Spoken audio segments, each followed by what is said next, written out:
Okay, here we go. Oh, there's kids playing hockey here. Future superstars. Beautiful. Going in building. the nosebleeds, boys. All right. Going in. Oh, look at this. Very cool. Awesome.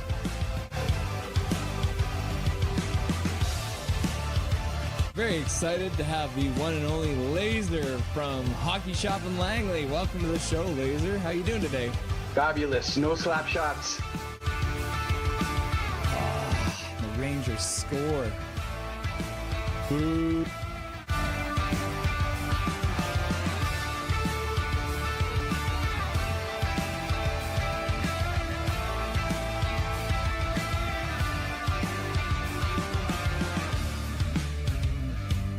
Can you hear me? Huh? Yeah, that's wild. Okay, this is craziness. I'm watching the game in the bar. This is the. I'll show you guys. I'm literally. We're in a bar here. We make it happen here. Nothing is perfect, you know. Here we are with the one and only Mr. Jake from Jake's Takes Hockey. Welcome to the show, sir.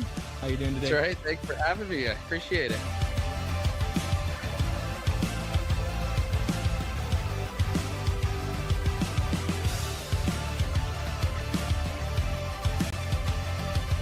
Russell is the best. He's the secret master of the universe. Yes. And he's come to this realm to set us free and deliver a cup to Vancouver, I think. Russell is a gift from the gods, I think. What do you want? You want to say hi to anyone on the stream? You want to say shout out to anybody? Any advice, words of wisdom? We got 2-1 Canucks right now. Justin, who is he? There you go. Oh yeah, look at that nice ice getting all clean. There you go. Go Canucks, go! All right. Yeah, literally the back row, boys.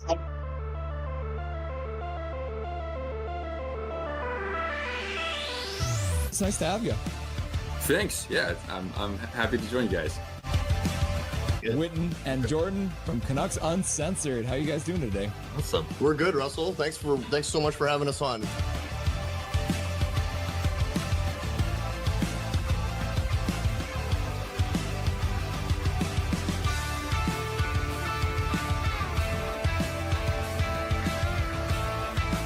David wins it, goes forward and gets a shot, goes wide. Carr puts it behind the net. Got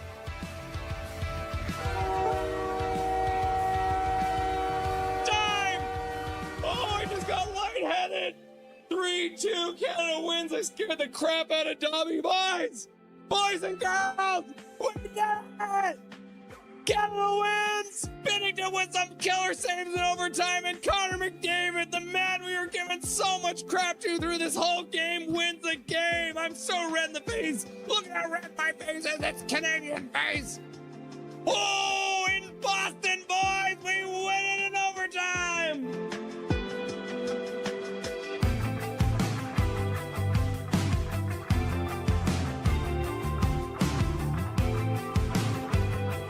This is the man, the myth, the legend, the Blue Line Hockey. Welcome to the show, buddy. Thanks for having me. Pleasure to be here. How you doing today? Things are great. Thank you for the wonderful intro, and thank you for having me on. And truly a big fan of what you are doing on your channel as well. So keep it up, man. It's really, really good. We're in the second row, so we're doing all right. Live from Rogers Arena, Michael Saunders with that beautiful mustache on his face. There it is. Look at that. A live look in Rogers Arena. Mike and Zach. Russell, how are you doing, sir? I'm doing really good. It's nice to see you. Great to see you. It's always fun popping into the streams every once in a while when I get a chance, and nice to finally be chatting with you. How are we? Guys, this is awesome. I'm excited to be here. Everyone's been very excited to have you on. The word got out and people started getting very excited. So thank you very much for doing this and joining us today. I appreciate you having me.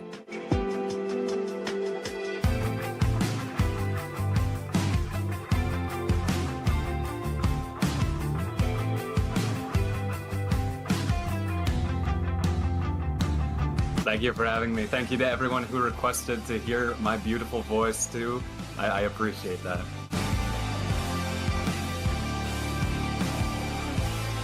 How you doing tonight? Doing good.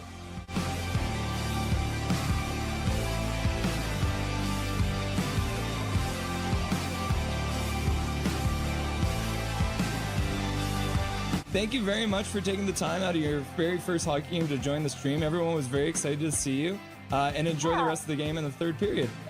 Yeah, thank you so much. Bye-bye, guys.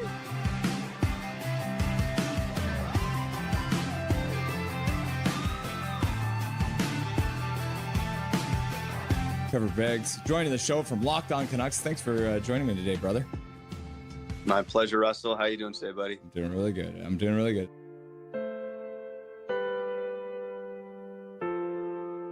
Hey, buddy. What an intro. Thanks, man. Hey, no problem. It's nice to see you again. It's been a while. Dude, absolutely. Yeah, those late nights, early mornings. Yeah, weird they were times. rough. We are excited to welcome Dave Hall to the show. Welcome, my man. Hey, thanks for having me today. I'm excited to be on. Yeah. We're excited to welcome to the show Larry Fisher. Thanks for having me, Russell. Looking forward to talking lots of hockey.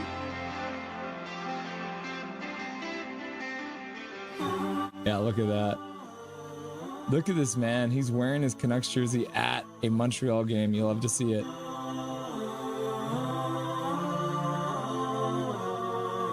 He became a local legend by calling the Abbotsford Canucks Calder Cup run. We are very happy to welcome Brandon Astle to the show. How's it going, brother? Russell, I'm doing well. Thanks a lot for having me on. I'd like to introduce to Nothing is Perfect, Mr. Zach Nolan. Thank you so much for having me. Ah, it's great to have you.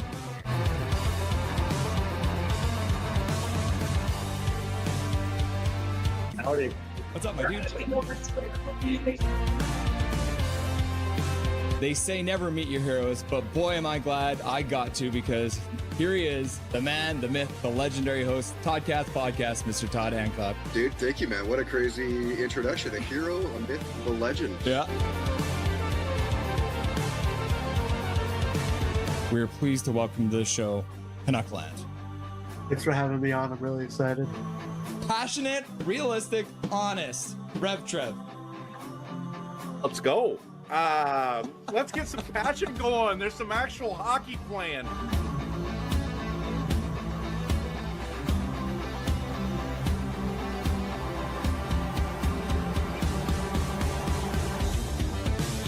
Smith plays it right across the zone. Bolana with a shot. Score! The Edmonton Canucks from the blue line! Shot through a crowd! And the Canucks have won it in overtime! Just like that, game one is over! And you don't have to wait much longer, because the Abbotsford Canucks have won game one with 14:09 left to go in the overtime period! Woo! Just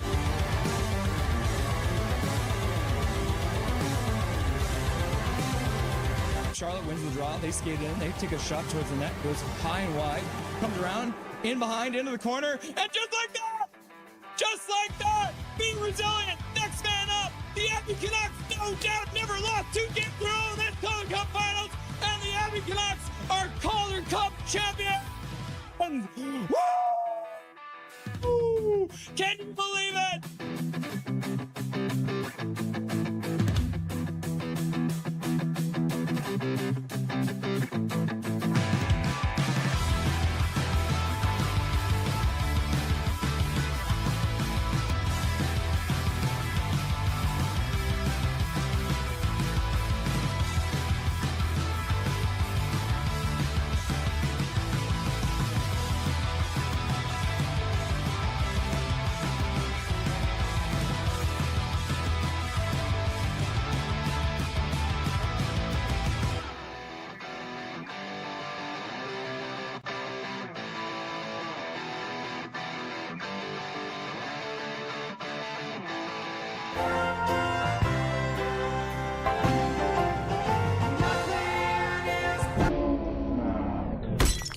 What's up, everyone? It's Russell Holiday. It's Nothing is Perfect. It's time for The last game before the Olympic break, the Vancouver Canucks against the Vegas Golden Knights. I think we're all kind of happy the Olympic break is here, aren't we? Yeah? Because then 3 weeks we get to focus on Team Canada. I will be covering all of the men's Canadian games. Unfortunately, I won't be able to cover any of the women's games because all these games are in the morning, which sucks. I really wanted to cover the women's tournament too. But if I cover the women's tournament, I would have to book off 3 weeks from my day job. So, but we will be covering the men's team all the way to the gold medals as well. I mentioned the last stream we're gonna have Dave Brindle, my old co-worker and the star of the show back in the day when I was a radio producer. He's also the old play-by-play guy for the Edmonton Oilers, so he's very eager to cover some Canada hockey. So he'll be joining us for every single hockey game for Canada at the Olympics for the men's tournament. But tonight, it's going to be another busy night here on Nothing is Perfect. I got some good news in the stats that you want, but you don't really need. We're going to have guests on. There should be some fun. We're playing against a couple former Canucks. Ben Hutton playing on the other side. We'll see if he gets in the lineup tonight. Let's talk about what we're going to do tonight, shall we? All right.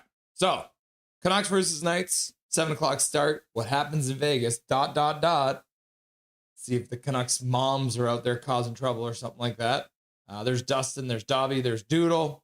There's me. I guess I'm ready to fight. Apparently, I'm ready to fight. Who knows why? Nobody knows.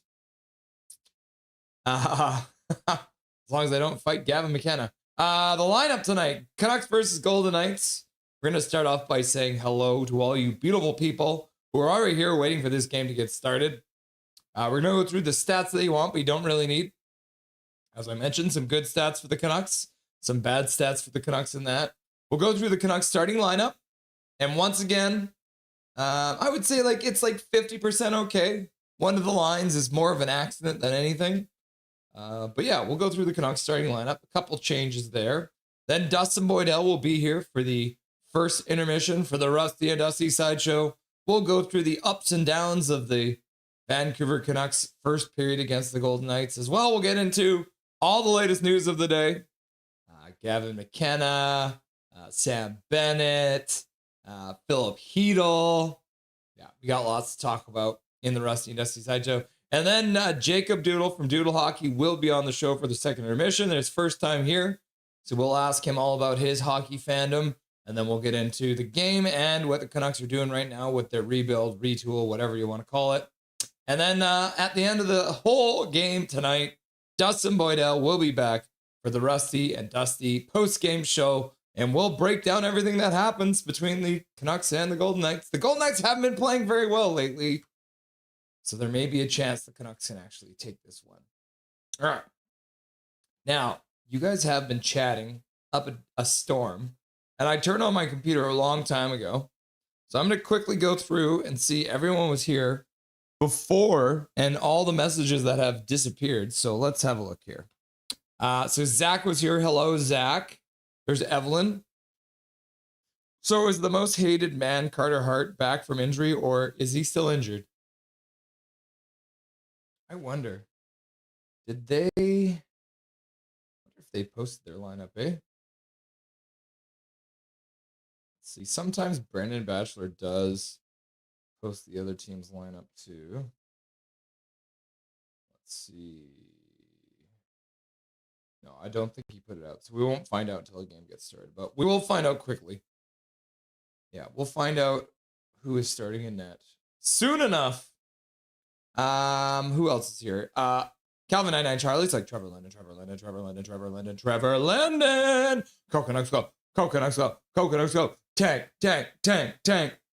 No, Tolo's here. Say goodbye to Gavin McKenna facing 4 charges, one which could land him in behind bars for 20 years after an incident at a local bar in Pennsylvania. Yeah, isn't that crazy, Tolo? Totally a Canucks thing to do. We're going to draft #1 overall, and one of the choices is going to end up behind bars. Hachiko's here. Great start for Canada, Team Canada in Cortana. D'Amperzo Diamperzo today picked up a W in mixed doubles curling against Czechia. You'll love to see it.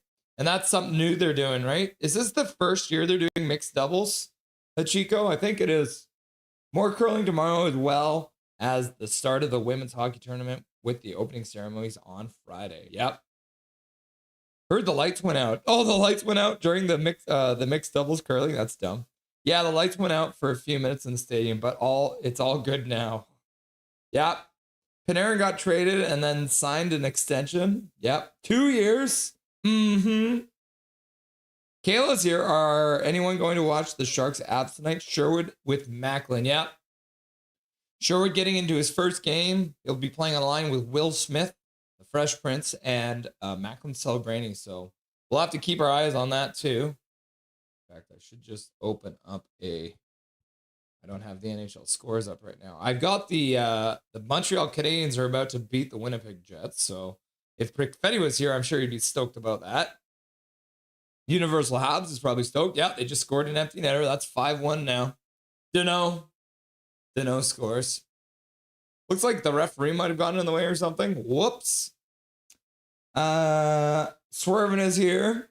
What's up, Swervin? Are you somewhere comfy today? Swervin, not hanging out in the car today. Laugh out loud. Duncan's here. I got my test done. That's good to hear, Duncan. I hope they went well for you. Swervin's emptying the dishwasher. You are the father. Wait, wrong test. Yeah. Ryan H is here. What you say about my mom, Ryan H? Hearing the rumors about Gavin McKenna and what was said. We'll talk about that with Dustin a little bit. I mean, the thing is, it's still like they haven't gone to court yet. They will be going to court, so we'll get more information. But obviously, the internet has wild speculation running around. Let's see. Yep, Duncan. Swerving. Yeah, you guys are having a good old chat here. And then Evelyn's like, tank, baby, tank! My high school, Venice, has a rival named Riverview. Our mascots are the Indians. Theirs are the Rams. Rams are male sheep. Sheep meat, lamb flanks, rivalry, you get it. Lamb is tasty, isn't it? That's Riverview. Isn't that what they called the mental institution here in BC, right? It was Riverview. And then I thought about Archie because Archie's Riverdale, I believe, right? But not quite the same.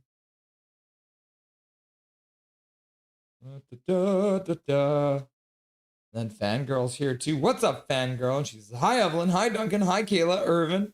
And then Swervin's like, hey, hey, hey, hey. Oh, don't you forget about me. Yep, my Chico.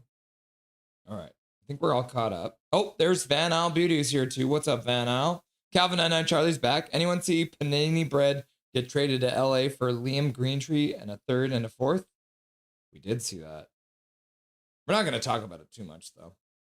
All right, let's get into the ones we can see. Rangers have opened up some cap space for Petey for the reunion. Laugh out loud, JK. Can you imagine, Calvin?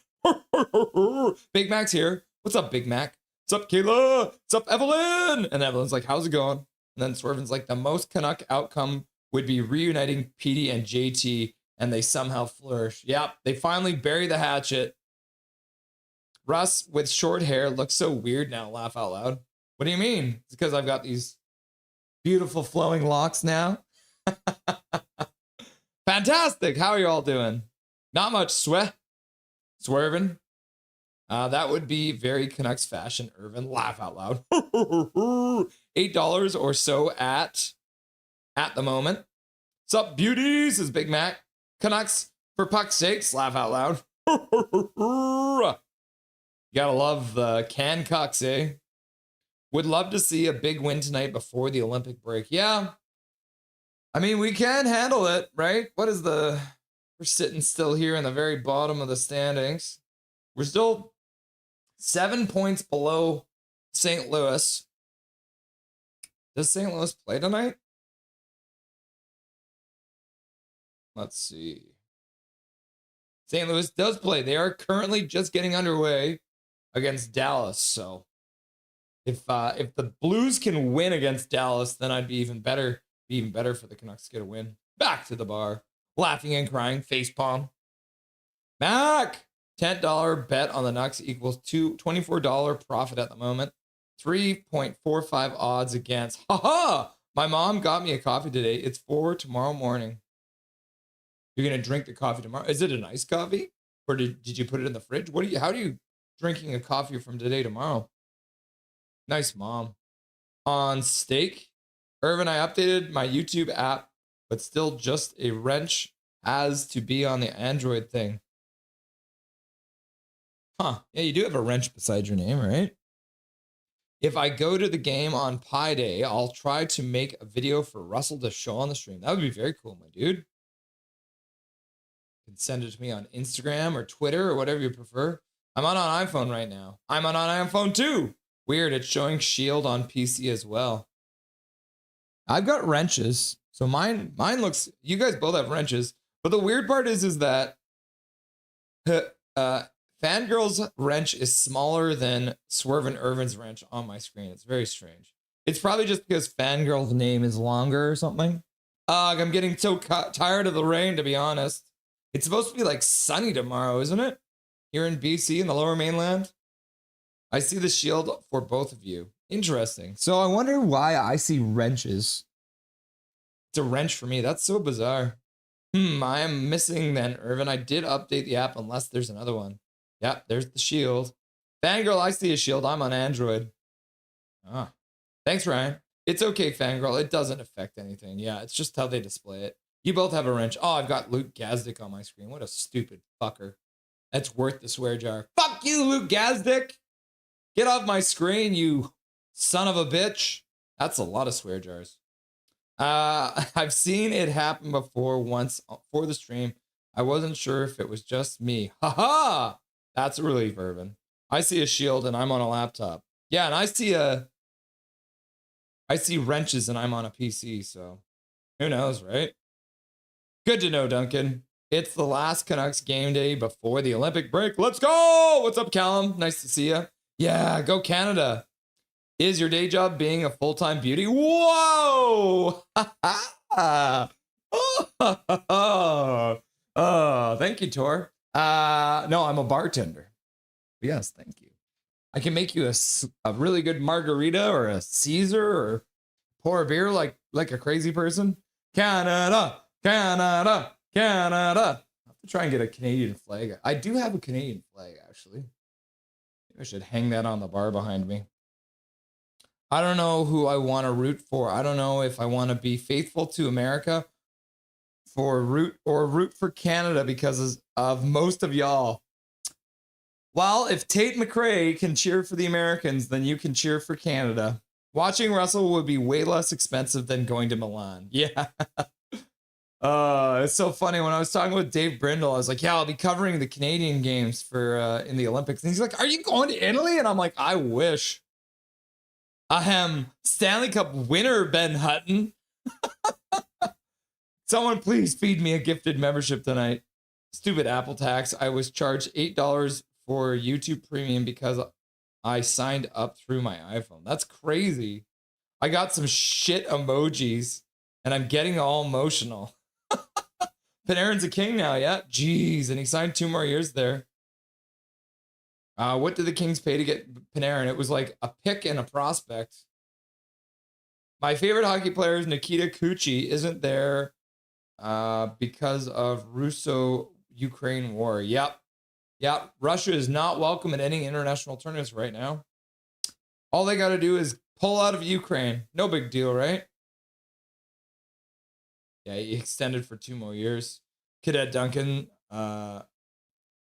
Big Trevor London. There he is. Trevor, nice to see you, buddy. Nothing is perfect. Do you think Taves will want out of Winnipeg at the deadline? I don't know if he'll want out at the deadline, but I think he may get traded because it'll be good for the Jets. If they can get a pick or something for him, I'm sure he'd be willing to do that. Without a membership, this is me, Rusty and Dusty. Dubberton! Yeah. Oh, that's funny. Mixed doubles made the Olympics debut in Pyeongchang in 2018. Okay. So that means this is the third Olympics they're doing it. Ooh, I was not paying enough attention. Ross, I texted you a picture of my setup looks up like tonight. Let's have a look. Come on, phone. Wake up.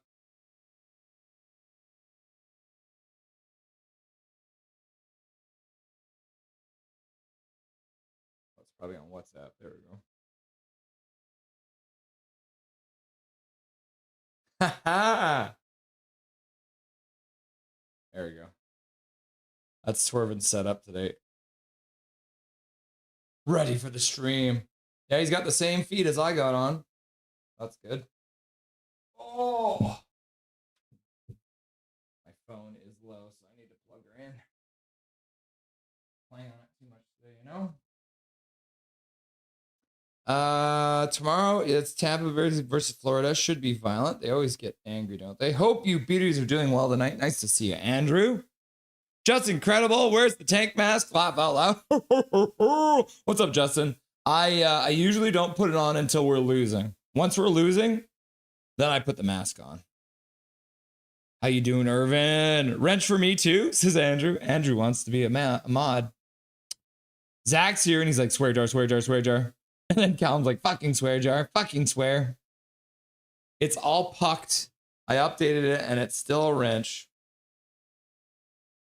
Lloyd, serve me up a stiff one. Lloyd, are you back there, bro? Lloyd?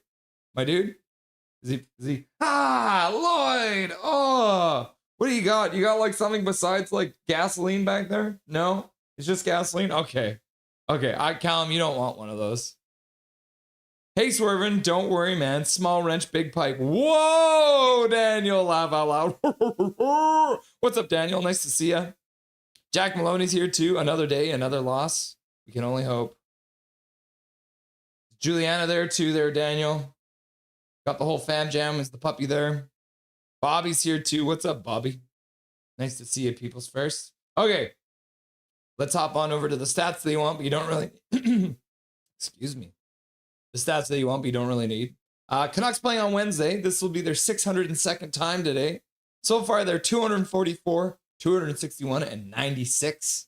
At home, they're 120, 101, and 43, which means they are, what is that? 36 games below 500 on the road on Wednesday. They're 124, 160, and 53. Playing on February the 4th, the Canucks have done it 28 times. They're 10, 17, and 1. At home, they're 6, 5, and 1. On the road, they're 4, 12, and 0. They've only won 4 times on February the 4th on the road, so that's not great. That's tough. Canucks versus the Golden Knights. They've played 25 times since the Golden Knights entered the league. The Canucks have only defeated them 7 times. Oh my God. They're 7, 16, and 2. They're 3, 8, and 2 on home ice, and they're 4 and 8 on the road. So they're pretty much the equal amount of suckage, no matter where they're playing. In the last 10 games, no surprise here either, the Canucks are 3 and 7 against the Golden Knights. They've scored 24 goals, which is pretty standard for what they've been scoring this year, and they've allowed 32. So this is pretty much like, if you were to say the Canucks stats this year, yeah, this is pretty much, they're scoring about 2.4 goals per game and allowing 3.2. These two teams have never played on February the 4th, so this will be the first time. Dave Olson in the house. What's up, my dude? How's it going, Dave Olson? Welcome back to the stream. Michael Chow's here too. Canucks should draft McKenna because they have a good track record with players involved in bar fights. Bieksa! Yeah, Bieksa. The difference is Bieksa fought another hockey player, whereas Gavin McKenna beat up a random at a bar. Canucks versus, this is the one good stat. Remember I said we got one good stat? Canucks versus the Golden Knights on Wednesday. They have never beaten the Golden Knights at home on Wednesday, but 2 of their 7 victories have come in Vegas on a Wednesday. So there it is. They're 2-0 on Wednesday against the Golden Knights, so hang your hat on that one because bad stat, bad stat, bad stat, good stat. So all the stats say the Canucks should lose, which means they will probably win. Canucks scoring leader. So this is what I did, because usually when I write these up, see how Besser has 7 goals in 20 games and EP40 has 7 goals in 18 games? So usually I'd give the nod to Petey because he's done it in less games. But I wanted to include it because Besser and Petey actually have matching statistics, even though Besser's not playing tonight. So Petey has 7 goals, 10 assists, 17 points in 18 games. Besser is the same, 7 goals, 10 assists, and 17 points in 20 games. Bo Horvat has 3 goals in 2 games against the Golden Knights on Wednesday. 3 players are tied with 2 assists in 1 game. And then EP40 is the Wednesday leader for the Canucks. So he leads both current and Wednesdays against the Golden Knights. He has 4 points in 1 game. I meant to look that up. I didn't do it. So I don't know. Can somebody look up, when did Petey get 4 points against the Golden Knights on a Wednesday? All time, Bo Horvat is still the leader. He's got 10 goals in 16 games. JT Miller's got 12 assists in 14 games. And overall 17 points in 14 games against the Golden Knights. Mr. Carlson, not Linus Carlson. Carlson. So we're going to have to be very careful because there's going to be 2 Carlsons in the game tonight. So I'll have to be specific. But Carlson for the Golden Knights, 8 goals in 23 games, 15 assists, 23 points overall. So he is a point-a-game player against the Canucks. Eichel leads the team with 2 goals in 2 games on Wednesday. Ben Hutton, former Vancouver Canuck, Ben Hutton, Stanley Cup winner, Ben Hutton, as Swervin likes to say, 2 assists in 2 games. And then Olofsson has 2 points in 1 game. So as you can see, Eichel, Hutton, and Olofsson are technically tied on Wednesday, but Olofsson did 2 points in 1 game, so he gets the nod there. And then Marcia Show, which is Dustin's fiance's favorite, Katie's favorite. Martian Show has 10 goals in 20 games, but then Carlson, 15 assists, 23 points. Now let's look at the team stats. Jake DeBrusk leads the team in the last 5 games with 4 points. Teddy Bluger leads the team with 3 goals, and Elias Pettersson has 4 assists in the last 5 games. Thomas Hertl has 4 points in the last 5 games. Mitch Marner has the same. What the heck? We're going into Mitch Marner's page now. Let's go back. He has. We're doing it again. 3 goals in 5 games, and Jack Eichel has 3 goals in 5 games. So 3 different names for the Golden Knights. This is the first game of the year between the Golden Knights and the Canucks. They'll play again at the end of March, and then just like a week later on April the 7th too. Canucks are 23rd in the league on the power play at 18.3%. The Golden Knights are really good. They're 5th best in the league, 25.3%. The Canucks have the worst penalty kill in the league, so that should probably help the Golden Knights. We hope the Canucks can stay out of the penalty box, but we got Evander Kane on our team, so probably not going to happen. The penalty kill for the Golden Knights is pretty good too, 11th in the league, 80.5%. When it comes to face-off, the Canucks are 23rd in the league, which is not great, 48.5, and then 50.6 for the Golden Knights. They're 13th, so top half of the league, not bad. Top third, I should say, pretty much. And then when it comes to goals for, like I said, the Canucks scored 2.55 per game, so they're not the worst, but they're the 3rd worst. The Golden Knights are 10th with 3.29, and the Canucks have the worst goals against in the league. They're dead last. It's 3.63 goals per game. They're in 32nd place in the league. And the Golden Knights are pretty much even, right? They're dead center of the league, 17th, 3.09. The Canucks are 2-7-1 in their last 10 games. The Golden Knights are not much better. As I mentioned, they have been struggling. They are on a 5-game losing streak. I should call it a 5-game winless streak. And they have 3-5-2 in their last 10 games. So not great for the Golden Knights lately, let's be honest here. Canucks versus the Golden Knights when it comes to comparisons. The Canucks have played 1 more game. They're 18, 32, and 6 for 42 points. The Golden Knights have the most loser points in the entire league. They're 25, 16, and 14, which is crazy because when you think about it, that technically means they've lost more games than they've won. Actually, look at this. This is the crazy thing about the Golden Knights. If we look at the Canucks division with the Golden Knights, regulation wins. They only have 18 regulation wins, right? Isn't that weird? So Oilers have more regulation wins. Seattle has more regulation wins. LA is trash too. They only got 14 regulation wins, and they're making trades for Panarin. That's craziness. Soup Gary, live long and prosper. What's up, my dude? Nice to see you, Gary. Back to the comparison page. They're doing the national anthems now, so it will be. Let's see. Hardest shot, Elias Pettersson, January the 29th. And hardest average, the Canucks actually are up by 3.5 kilometers per hour. So the win for shot power goes to the Canucks. The skating speed, Jake DeBrusk still has the fastest one. The Canucks have more burst between 29 to 32 and more from 35 plus, but they have less here. So the Canucks, a very slight advantage for skating speed. Skating distance-wise, very close, only a 50-kilometer difference in 10 games played. So that's only what, like 250 divided by 10. Is that 5 per game? Yeah, 5 kilometers more per game. Average more in 60 minutes, but the Golden Knights have more in game and in period. Shots on goal, Vegas has more shots by 81 in one less game played. They've got more high danger chances. The Canucks do have more mid-range, but that's the only category they lead in when it comes to goals. Not even close on any category. And shooting percentage-wise, not even close. So shooting percentage, goals, and shots are all in favor of the Golden Knights. And when it comes to possession time, the Vegas Golden Knights are at 41% in the offensive zone. The Canucks are almost a full percent behind. They spend way more time in the neutral zone too, almost 2.2% more time in the neutral zone and 2% less time in the defensive zone. So some tough stats there for the Canucks tonight. Let's have a look at the lineups for the Canucks.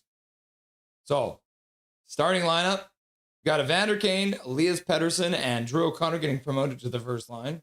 You got the second line of Jake DeBrusk, David Kampf, and Linus Karlsson, because David Kampf is still apparently a second line center. Liam Ogren, Teddy Bluger, and Connor Garland will play together once again, probably the best line last game. And this is the spare parts line, because Max Sasson and Atu Ratu both get back in the lineup, playing with Jonathan Leckmeracki. And at the end of the day, I don't even really mind this line. I actually like it. This is something I've talked with Dustin about. I'd love to see Atu Ratu with Max Sasson as his winger.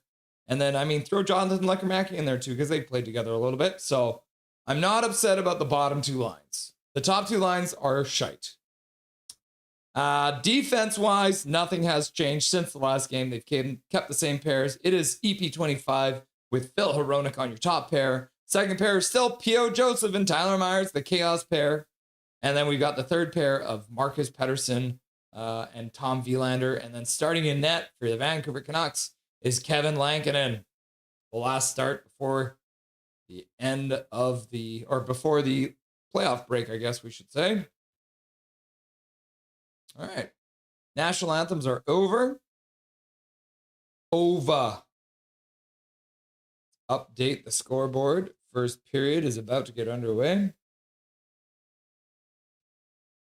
It is Schmid, so we are not going to see that piece of shit Carter Hart in net tonight. It'll be Schmid, who's got 15 wins so far. It's kind of funny. All right, I'll put up the volume. Looks like we do have John Shorthouse tonight, which is nice.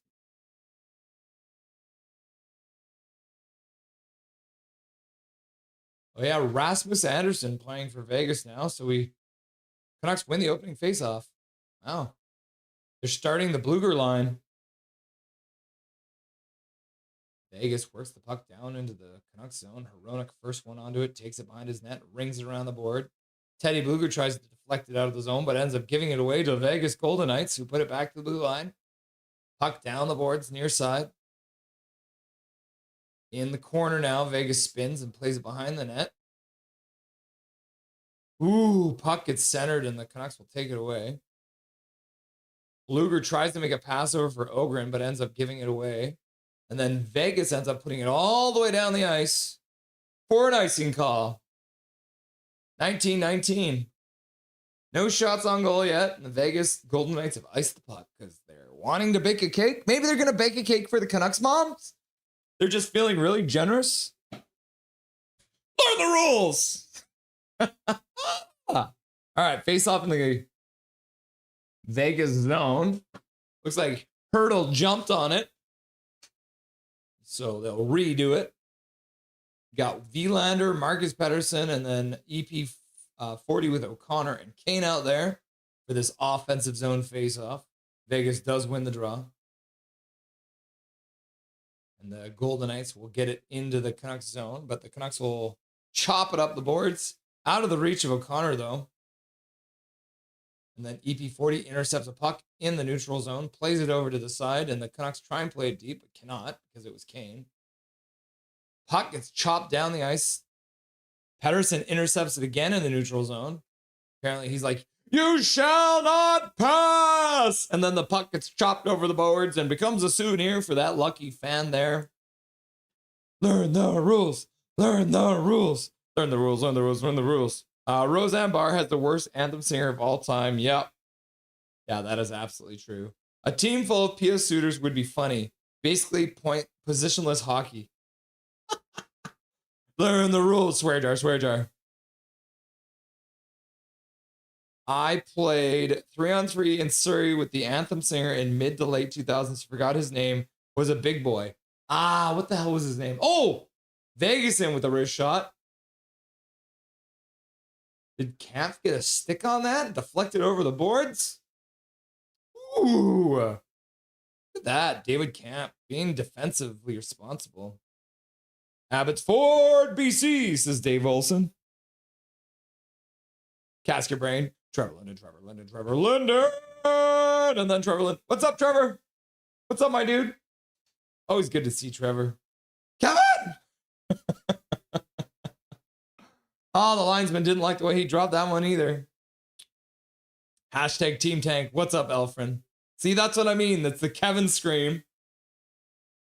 Come on!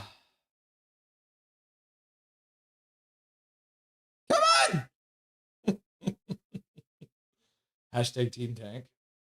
All right, Vegas wins the draw. Shot goes wide. Canucks clear the puck into the Vegas zone. Not enough for icing. Is Ben Hutton playing in this game? Ben Hutton is playing. He just touched the puck. He is number 17. Puck squirts out front. Vegas starts out. Stone flips the puck through the neutral zone. Knocked out by P.O. Joseph. Puck gets back into the Canucks zone, and they'll chop it out center. Now DeBrusk flips it high in. Bounces in behind the Vegas net. Hutton, first one on it. Gives the puck away. He forgot what team he's playing for, but he does block the attempted shot. And then the Vegas Golden Knights will chop it all the way down the ice. EP25 picks it up, plays it across for Hronek. Hronek pass to the blue line. Ratu puts it down the boards. Shot towards the front of the net. First shot on goal. Ratu with the first shot on net. We got the spare parts line out there. Ratu rings the puck in around behind the net. Puck gets away from the Canucks, and the Vegas Golden Knights will dump it in deep. Oh, and then DPD fell. And then he slid into the net, but it doesn't come off. Vegas player fell behind the net too. Vegas picks it up in the near side corner. Looking to the front of the net. Good work there by Max Sasson to take the man in front of the net so he couldn't get a tip on. Oh, and then Reinhardt. What am I saying? Reinhardt. It is Reinhardt. I wonder if they're brothers. Puck back to the blue line, down the boards, near side. Puck in the corner. Vegas spins off a check. Sasson and Lekromaki and Ratu have been are stuck out there now. Theodore takes a shot. Ratu blocks it. Puck back to the blue line. Theodore keeps it in there. Puck to the side. Back to the blue line. Canucks got to change. Vegas has appeared to have changed their entire line now. On the Vegas Golden Knights, bring the puck out of the zone and put it back in. Shot to the front of the net. The Canucks are reacting because they didn't like the late shot. EP25 getting in there right away. Looks like they're going to send two guys. The referee is just pointing at, Is he like swiping through his like ex's profile on Facebook or something? What are you doing, ref?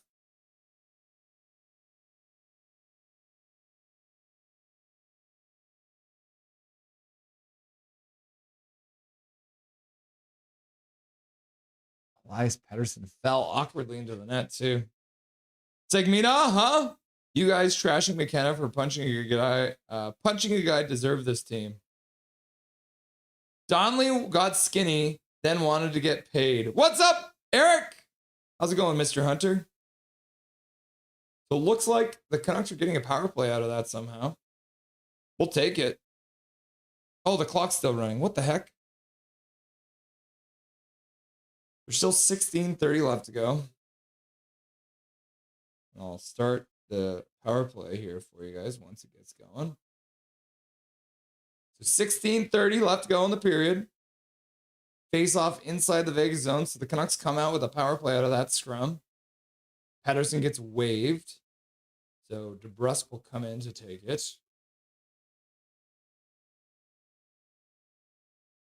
The linesman is now like saying something from the other side. I guess they're waiting. They put an extra second on the clock. Vegas plays it behind their own net after winning the draw, and they'll play it all the way down the ice. The Canucks will have to start from their own side of center. Can't say Lankinen anymore. Got to say, go! This point on, laugh out loud, for me at least. Canucks bring it in, pass across. Carlson takes a shot, saved by Schmid. That one might have been going wide anyways. Pettersson puts it back to the blue line for Vilander. Vilander walks the blue line, puts it down the boards for DeBrusk. DeBrusk, Vilander down for Pettersson. Pettersson puts the puck down low. Garland gets checked, goes into the corner to pick it back up. Pettersson plays it down for Garland, back for Petey. Petey puts it across to the far side. DeBrusk with a shot. That one gets blocked in front by the Vegas Golden Knights, and they'll start out. Take their time and putting it down low. Rasmus Anderson with the block, and the Vegas Golden Knights put it in, and they'll just pin it to the boards there. Jack Eichel killing some time. Kane out. Garland turns back into his own zone so his teammates can change. He'll go off as well. 50 seconds left to go on the power play. That's him. Mark was an awesome guy. Good hockey player, surprisingly. Interesting. Hashtag Team Stenberg. Yep, the real Eric Hunter. What's up, Eric Hunter? Yep.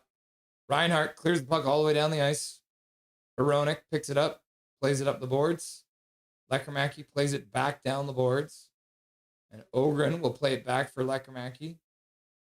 Lekermacki drops for Ogren. Ogren puts it down low for Lekermacki, puts it back to the point for Hronek. Hronek plays it over for Lekermacki. Lekermacki plays it to the other side of the ice. Kane can't handle it, so he kicks it back to the blue line on accident. And then Hronek can't keep it into the blue line, so the Canucks will have to tag up. Lekermacki throws the puck in the far corner. Good bank pass, and Kane takes a shot off the bank, and Schmid makes a save. Now the power play is over, and the Golden Knights coming on a 2-on-1. What a save by Lankinen, sprawled out and makes a good right pad save to keep this in a scoreless draw. Lankinen, puck shot to the front of the net, deflects wide. Kane on the half boards. Lekermacki comes in to help out, plays it up for Kane, and then Kane flips it down into the Vegas zone. Not enough for icing, so good weight on that. Great save by Lankinen.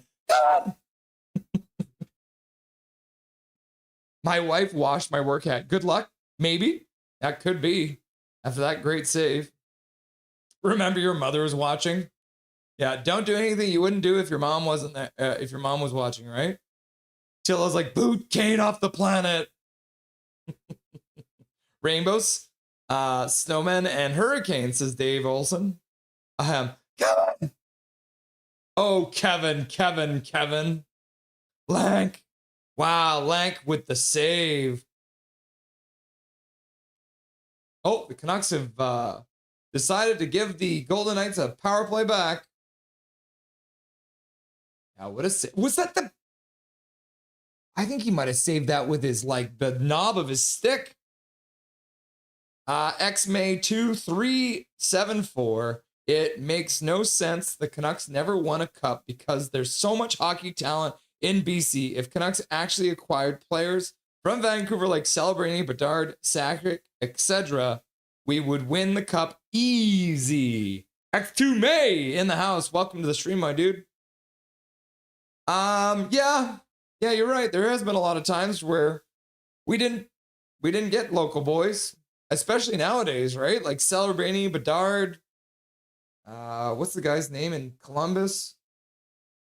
Man, there's some talent coming out of Vancouver or North Vancouver, BC in general.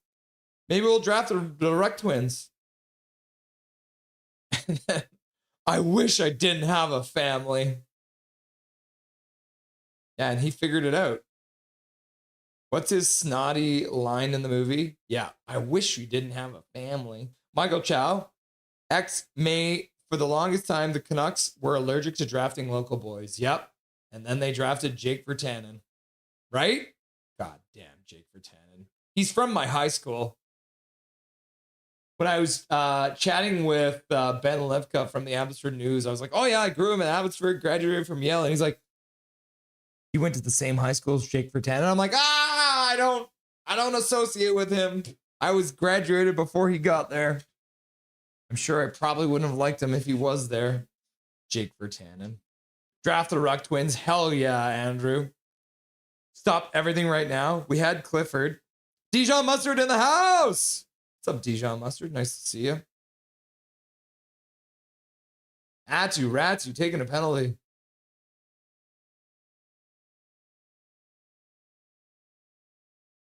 Wow. Rats, you trying to run some interference, and Jack Eichel almost fell over. All right. Face off in the Canucks zone. Like I said, the Golden Knights, very good on the power play. The Canucks, very bad on the penalty kill. So we'll see what happens. Russ Virtanen. No! Get the Celebrino and Bedard. I wish. Vegas wins the draw. Puck into the slot. Couldn't get a shot off. Puck across for Reichel right from the faceoff circle. That one deflects just wide. Back to the blue line. Bouncing puck, and Marner couldn't quite keep it in. So he'll have to settle the puck down and retreat back into his own zone. Garland follows him all the way down behind the net. Marner drops the puck for Eichel. Eichel with a pass up to the blue line. Now the Vegas Golden Knights have a 4-on-2 down low. Shot to the front of the net. And Kevin makes the save. Flirty Verdi. Dirty Verdi. Laughing and crying. And Don Hermhus. We need to get the Ruck Twins. Yeah, I wish. Tank for RJ Celebrini. Oh, man, can you imagine? Oh, looks like Lankinen might have just taken a knock to the noggin. So, gonna get the trainers to have a look at it for him.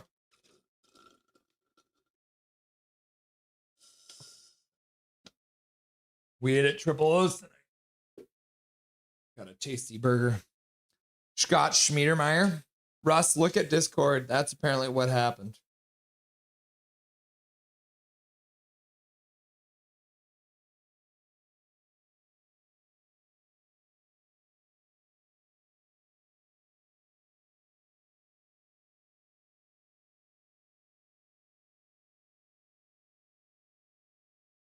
Yeah, so apparently someone was just like talking smack about Gavin McKenna's mom, right? And so he punched him in the face. Archie Baines is from Surrey, yeah? Yeah. No, we can forget Willie Mitchell because he's a piece of shit. He should be in jail. What's up with all the BC boys? Maybe we shouldn't draft BC boys because Jake Virtanen's a piece of shit, and so is Willie Mitchell. Oh, man. Vegas.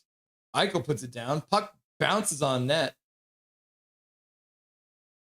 And then Lankinen makes the save. Hangs on to it. 53 seconds left to go on the power play. 12:18 left to go in the period. Ruck Pedersen. Imagine those lines. Ruck Pedersen. Imagine those lines. Oh, man, that would be so confusing. Yep, Pedersen's on. Oh, a shot off the face-off.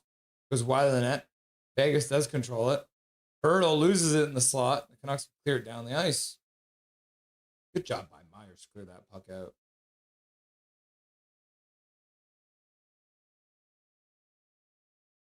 Brent Seabrook. Rangers and Stars are 1-2 with Twins. Run for 2 with Twins. Who said my name? We said Duncan Keith. But that's not you, because you're Cadet Duncan.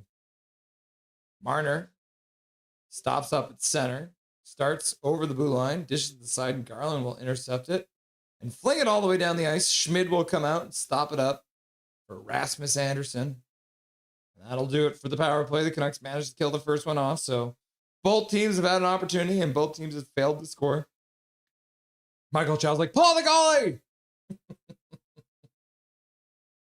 Marcus Pettersson plays it over for Elias Pettersson. We have both Petterssons out there. Quick, get Elias Pettersson out there. And then let them score goals. So it's Pettersson from Pettersson and Pettersson. We got Kampf out there instead. Foot hates me. Oh no, Pettersson is out there. Good moves by Petey to get over the line. Plays the puck down the boards. O'Connor back for Petey. Petey back to the blue line. Vilander plays it across for P.O. Joseph. Shot goes wide. Pettersson gets in on the rebound. Plays it over for Drew O'Connor. Drew O'Connor plays the puck into the slot, but it gets banked back to him. Vilander over for P.O. Joseph.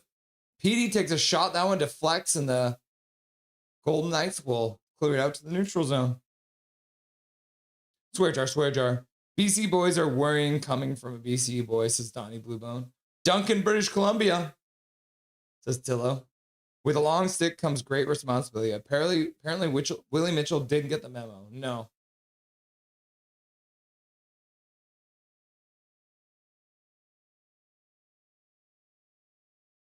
Oh. Tyler Myers took a man down. No call. DeBrusque with a shot. And Schmidt will make a save. And that puck will go over the glass. And out of play for a whistle. DeBrusque.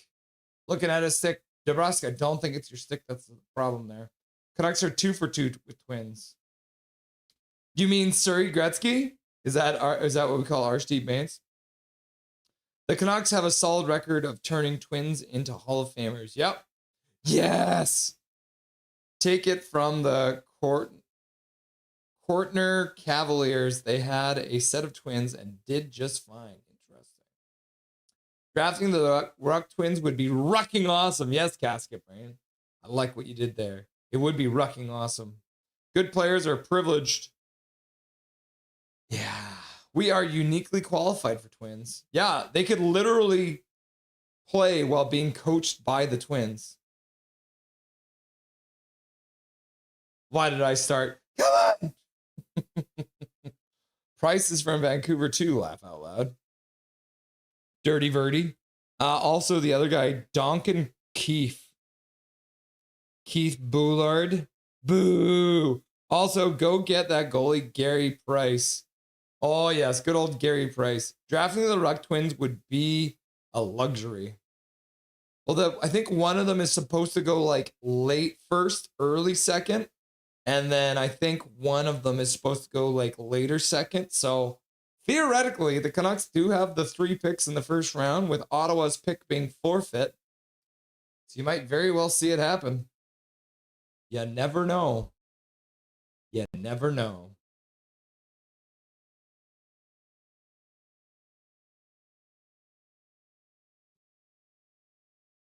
Not sure if this is for anyone else, but Russ, you are kind of low volume.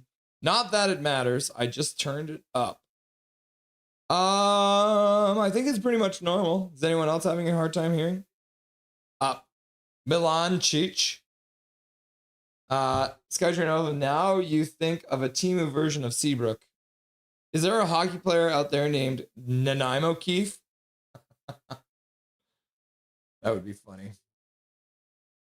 Plays back underway. Canucks lose the draw. They have not won many draws yet tonight. They've only won 2 of 9, so it's not going well out there. Are you related to Paul Dalton, Cadet Dalton? Puck goes out of play. Eichels updating his Facebook status again. Oh my God, these millennials, man. Baines really said, I'm a dominate every league except the NHL. I just hope we can keep him down in Abbey. You know what I mean? 9:47 left to go. Canucks lose another draw. Laugh out loud. Don'ton Honan. Bring back the V sweaters and bring back the fear. Yes! I would love to see a flying V jersey on this team. What do you guys think? Flying V jersey in the original colors or flying V jerseys? Oh! Ratu shoots the puck short side and misses. Just barely. Sassone battles the puck in the neutral zone, gets it back for Marcus Pettersson, who plays it across for Hronek. So I guess they've abandoned the D pairs because we got Hronek and Marcus Pettersson out there. Carlson gets the puck in deep. Camp comes in and throws a hit. Can't get the puck though, and Vegas will play it out to the neutral zone. Okay, they were just changing, so Vlander's out there now. He takes his man going to the front of the net. Eichel couldn't get a good shot off. The Canucks will flip it out to the neutral zone. Doodle Hockey's in the house. Look at this. Look at this, everyone. Doodle Hockey showed up. He's in the chat, and soon he will be on your screens in the second intermission. Oh, Schmid makes a save. 8:35 left to go.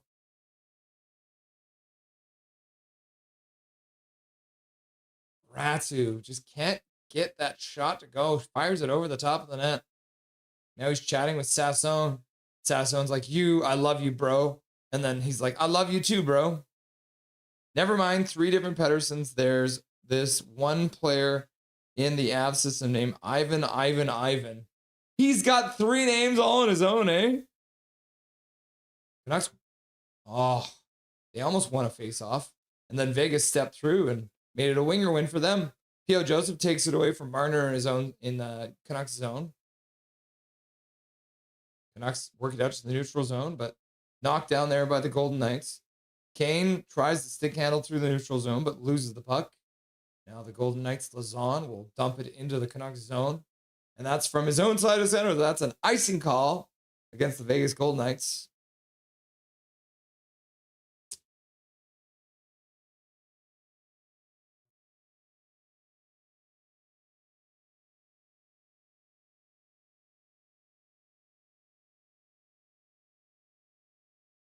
Okay, I'm going to do a poll question now, guys.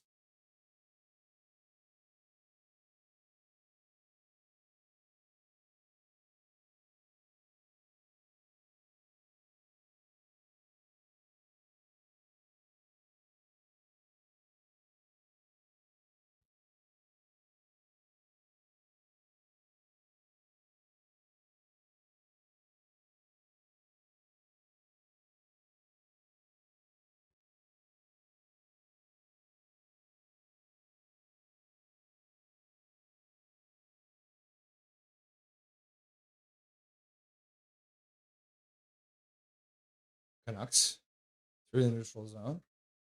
Puck dumped in. It's a weird bounce. Bluger. Canuck gets rung around the boards. Back. Good one-touch pass from DP over for Bluger. Gets a shot, but that gets blocked. Ends up on the half boards, far side. Vegas battling away. Canucks are there too. Nobody can come over with it for the moment. And the Golden Knights will work it out to the neutral zone. They'll flip it over the Canucks blue line, and the Canucks will chop it right back out. Vegas intercepts there. And they'll play it over the blue line to get the puck deep. EP25 hits his man behind, ends up taking the puck away from him, and then the Vegas Golden Knights will battle to get it back. Sassone plays it behind the net. Lekermacki plays around the boards to the far side. Elias Pettersson couldn't handle a pass, and a shot to the front of the net. Canucks stop it, and then Reinhardt and EP25 start getting into it. Everyone squares off.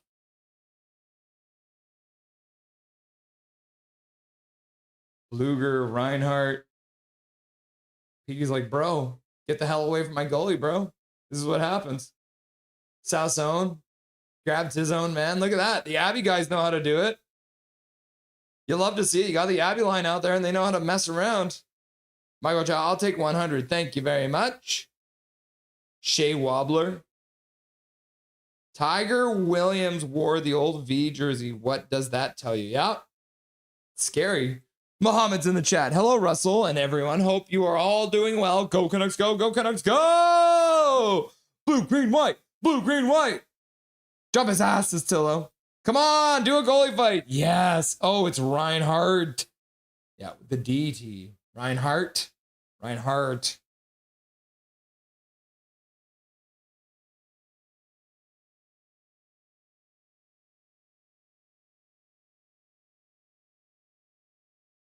Mohammed with a $5 dono into chat. Thank you very much, Mohammed. I appreciate you donating $5 into the Dobby College Education Fund. And he says, let's go Canucks. Then he goes, blue, green, white, blue, green, white. You'll love to see it.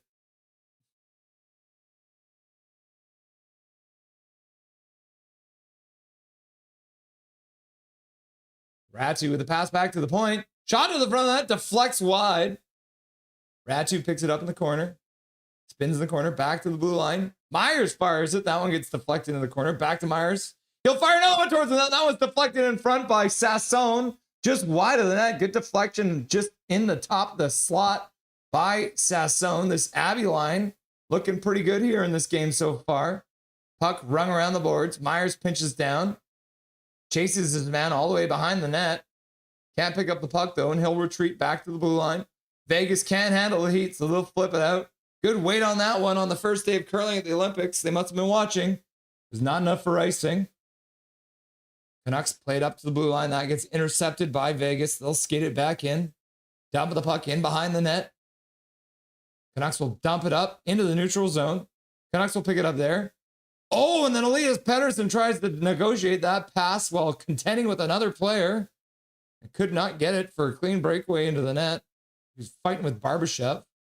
And now the Golden Knights will ice the puck once again. That's not like 3 or 4 icings. I guess they don't care if they ice the puck because they can just win the faceoff anyways.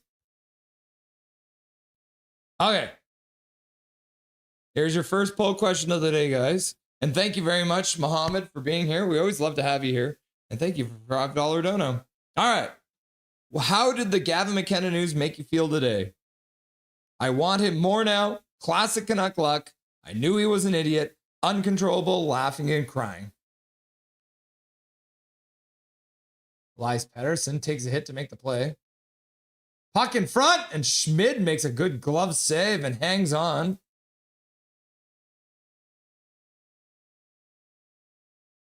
Good shot from the Ogren, but a great save from Schmid. Wasn't there a show like Don't Forget About Schmid or something like that? Who's in that for Vegas? Schmid. Schmid. Hey, look at the shots. They're 7-7. Isn't that crazy? The Canucks are tied in shots. Can you believe it? And they've won 4 more faceoffs too. They're starting to even things up. You love to see it. Go Vancouver! Back to the bar.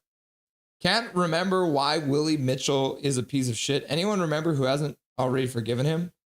Sexual assault of multiple minors. He sexually assaulted at least 3 17-year-old girls.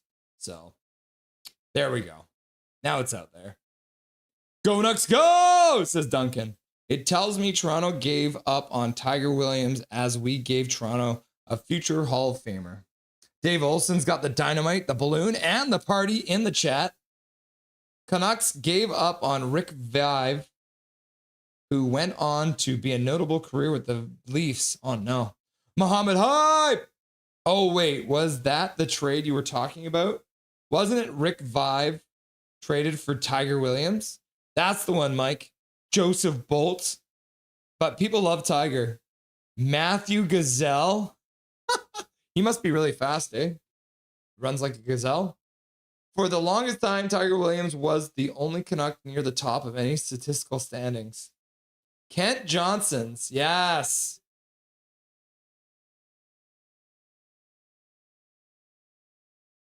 Oh, wow, that should absolutely be a penalty. He jumped into a hit.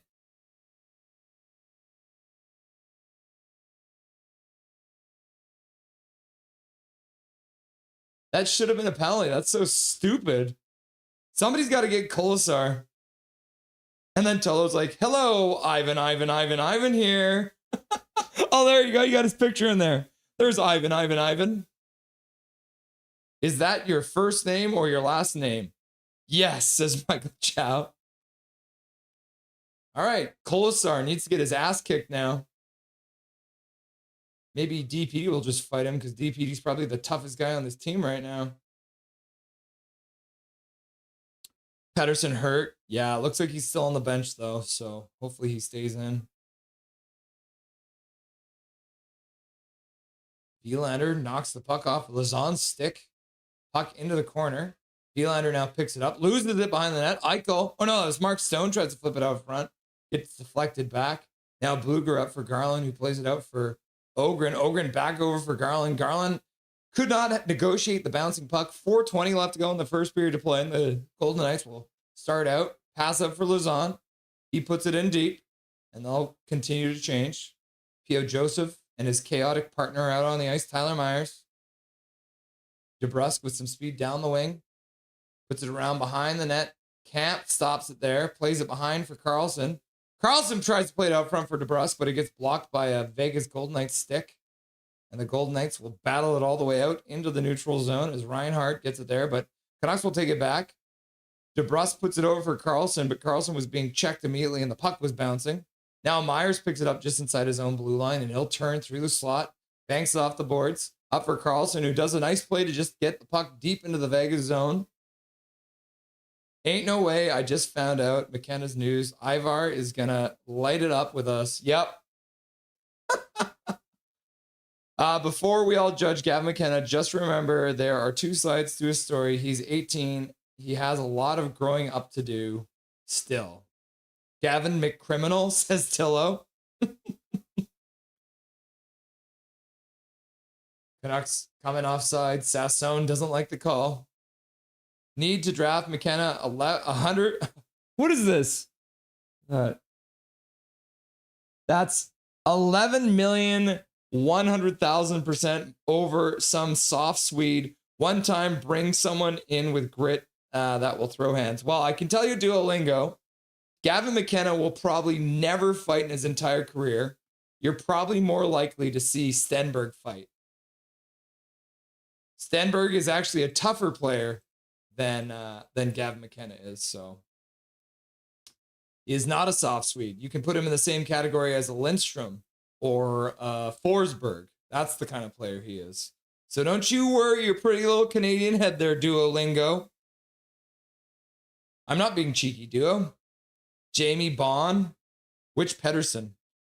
Did you all know the Avicii has an arena named after him in Sweden? I'm not surprised. Gone too young.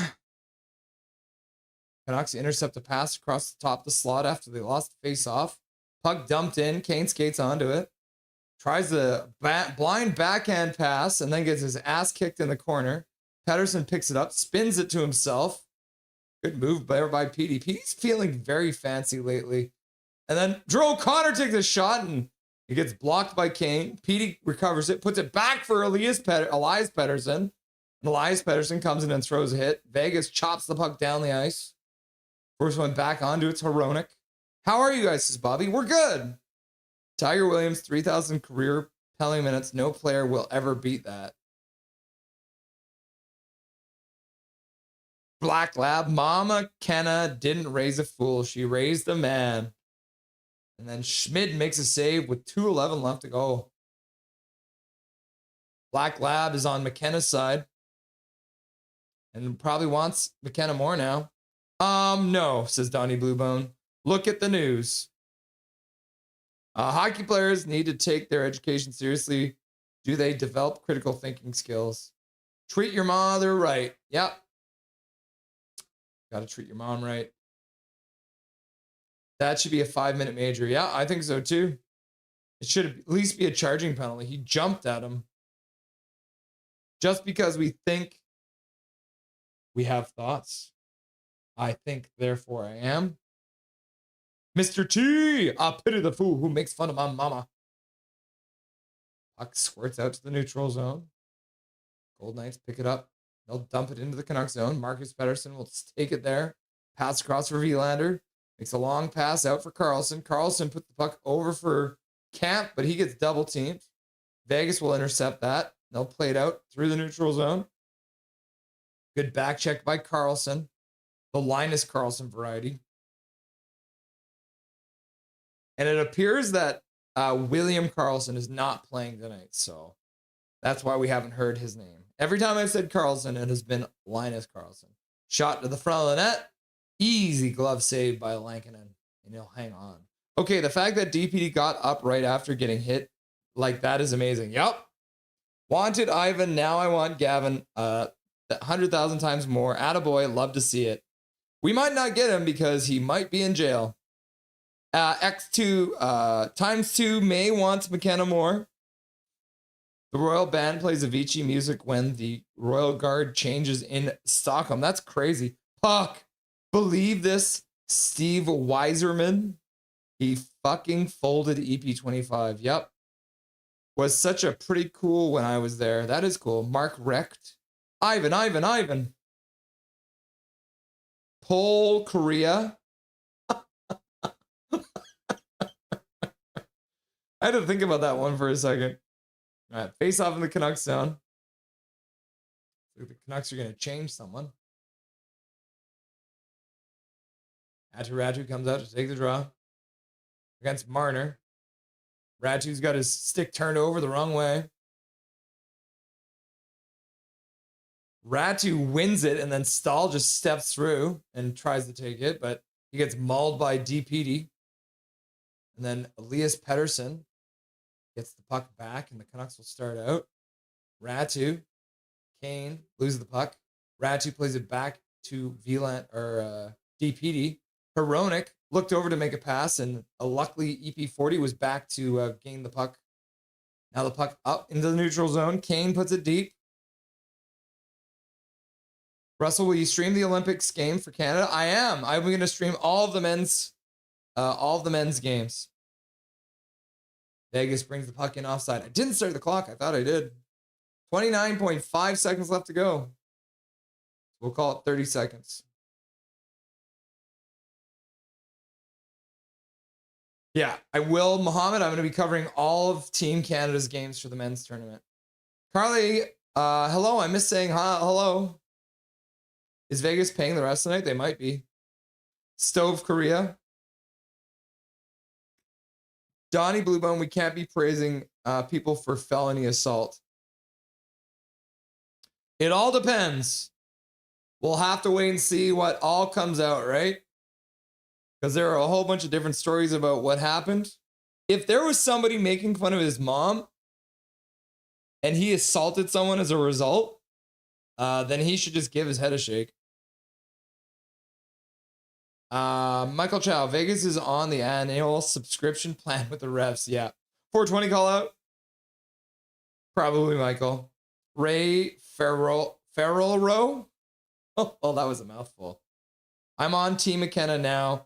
Until the draft, we need a guy like him badly. The soft pushover Canucks laugh my ass off.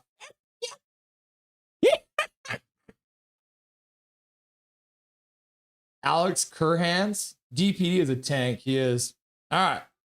Andrew Laud. I hope you stream the Canada Olympic Games so I can be with this beautiful community to cheer for Canada. Yeah. Beetlejuice. All right, let's change up the old clock here and have it say intermission. There we go. All right, first intermission. Let's get Dustin on the line. Get him to weigh in on what everyone's talking about. Doesn't Kane have charges in Edmonton, so no one will touch him till settled? I don't know if I don't think it's in Edmonton. I think it was in San Jose when the whole thing went down. Yeah, I believe he was in San Jose when he got charged with whatever it was. It was gambling and all that nonsense. Tied period. Great success. All right, chat's distracting me again. You guys always distract me. We got to get the Silver Fox on here. Okay.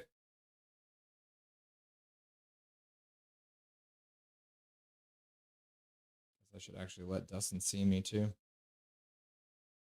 Who knew it was possible to be tied after one period? It's probably just because the Vegas Golden Knights are trash right now. So here to talk about some shit, it's Dustin Boydell. What's up, my dude? Holy cow, it's spicy in chat tonight, eh? Yeah, everyone. Well, I mean, something happened today. Yeah, something happened. McKenna or something. I don't know. And we will talk about that, but let's start off where we always do with the ups and downs of the first period of play. You guys can all enjoy Dustin Boydell's new camera angle too. Do you guys like it? It's a little bit of a lower angle. A little more looking right at you. A little less up at you. It's a little better. Any ups for the Canucks in that period? I mean, they're not losing, I guess, right? You got to take that as an up. Yeah. Going against first in the Pacific Division and being even after one. But I mean, they're all moral victories, right? When you got when you got this kind of lineup, it's a miracle that they're tied right now. Yeah, that's accurate. I would also point out that they are leading in shots. They have one more shot than the Vegas Golden Knights, which is not something the Canucks do on a very regular basis. We like yes, that. and a little bit of emotion too in a game, which is nice. We haven't seen many scrums from these guys or anything like that for a long time. So happy to see them, getting involved a little bit emotionally, but oh, no surprise it was the Abbey line either, right? They're the ones who are out there. Like the toughest guy on this team is DPD, and then he had the Atu, Ratu, Sassone, and Lekermacki line out there. And other than Lekermacki, who didn't have the defenseman coming down, because obviously the rule is defensemen come down from the blue line to get involved. The faceoff comes out, so they didn't. But all the other boys grabbed someone, paired off, and showed them that they weren't happy about what they did, right? So that Manny Malhotra system coming up to the NHL with the young guys. Culture, right, man. Like it's a difference in culture. You stand up for each other. You actually give a crap about your brothers in the same jersey. Mm-hmm. Any downs? Any like really obvious downs for the Canucks? Obviously you're flirting with it when you're losing in the face-off dot. We always talk about how important possession is off the draw, and when you are down 10% in that avenue, you're not coming up with possession a lot to start with. So not horrible, but obviously something you want to address in the second period. You want to have possession. Not the greatest penalty by Ratu, but again, the refs are they're calling weird soft ones, and then they're letting obvious ones go. It's just one of those nights in the NHL where you never know what you're going to get with the boys in black and white. Should have been absolutely a charging call on that hit on DPD on the boards, right? Like he left his feet, he jumped into him. Yeah. Should have been an easy call, right? Should have been. Yeah. I don't think there's such a thing as an easy call with these refs anymore. No. I think there was one. That was my other down. I think that was pretty much it. Yeah, the rest are just kind of weird, yeah. But I mean, that's just kind of what we've come to expect of the refs. So we should just like do an automatic down for the refs, because there's very rarely a time where like they did a good job there. Yeah. Even the whole play where the Canucks got their power play, I'm like, how did the Canucks come out of that with the power play? Like, right? Like, so it goes both ways, I guess. Yep. I mean, we each got a power play. No one scored. Yeah. I mean, it's just like I can't say it's a good period. It's just an adequate period for a mediocre lineup that are playing their butts off, because that's what they said they were going to do. Leave it all out there. It's the last game before the break. It's like you're supposed to leave it all out there every night. So I'm like, okay. I guess we shouldn't keep the kids waiting too much, because I think they all want to talk the most about this next topic. We got the poll question running right now, and it's like, how did the Gavin McKenna news make you feel today? I want him more now. Classic Canuck luck. I knew he was an idiot, or uncontrollable laughing and crying. Where do you fall, Dustin? I want more of the story before I judge. I want to hear from McKenna himself, his own words, what happened. I want to hear from witnesses, as I gather there were a few around. There's plenty of stories being put together. It sounds like someone was being, had been a little bit intoxicated and was mouthing off and said some not nice things to Gavin's mom. But again, words are words. As much as they can fire us up, they don't warrant fists and fighting. There's better ways to diffuse situations. If he, in fact, was the only aggressor in the situation, he's in pretty hot water. With the severe bodily injury assault charge that carries up to 20 years in prison. So he's definitely going to have to lawyer up. There's going to be it'll be interesting to see where Penn State goes with this one, because obviously felonies in the NCAA are usually a pretty big no-no. And talk about jeopardizing your career. I get the knight in shining armor thing, standing up for your mom. But there's better ways to do it. It's like, I feel bad for the kid because obviously he has a temper issue, because he did have an abusive official in a game recently as well for yelling and going at an official too hard with his temper.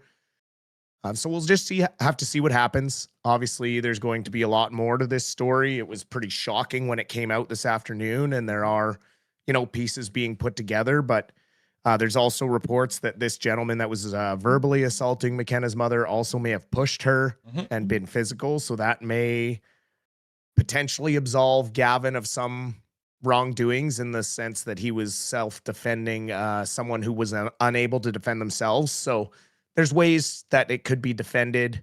Obviously, I just hope for the best for the kid, regardless of what the future holds in hockey. Just for his personal life, this is something that will weigh over him and could hang over him for a while. And we'll just have to see what the courts figure out.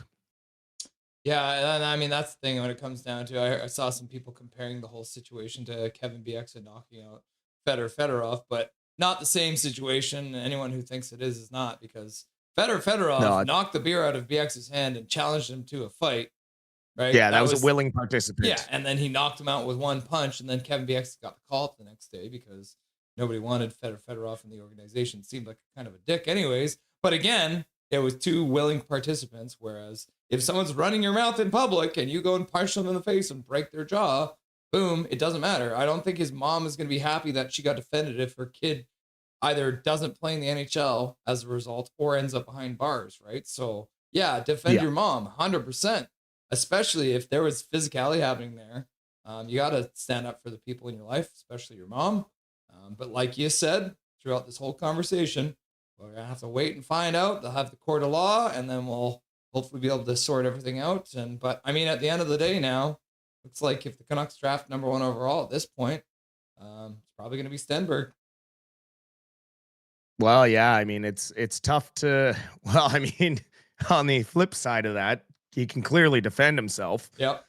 So there's like, okay, if he's kind of absolved of much wrongdoing in this one, if it's come out, if there was more to the story and this kid was being aggressive and the kid who had been drinking maybe started things, then who knows, right? I'm going to wait to pass my full judgment until I hear the entire story. But for right now, I don't think anything different of Gavin McKenna. I mean, plenty of us put in that situation may have done the same thing. It's just when you are a person of that celebrity stature, you need to be so much more careful of people that are just trying to come at you for A, the fame, B, the payout, or C, just to ruin your life because they're jealous of how good you have it. So we'll see what the courts say. And, I obviously hope the best for the kid, and maybe he still is on that draft list. But this could obviously put a big hamper on his current season. Yeah, if you didn't have enough bad talk about him just because he wasn't playing the way people expected to. Now he puts this on top of it too, so it can't be an easy situation for him. And I mean, for the kid who's now probably in hospital with a busted jaw, the reports are saying broken jaw, missing teeth, that concussion, all that kind of stuff. So even if you're running your mouth too, right?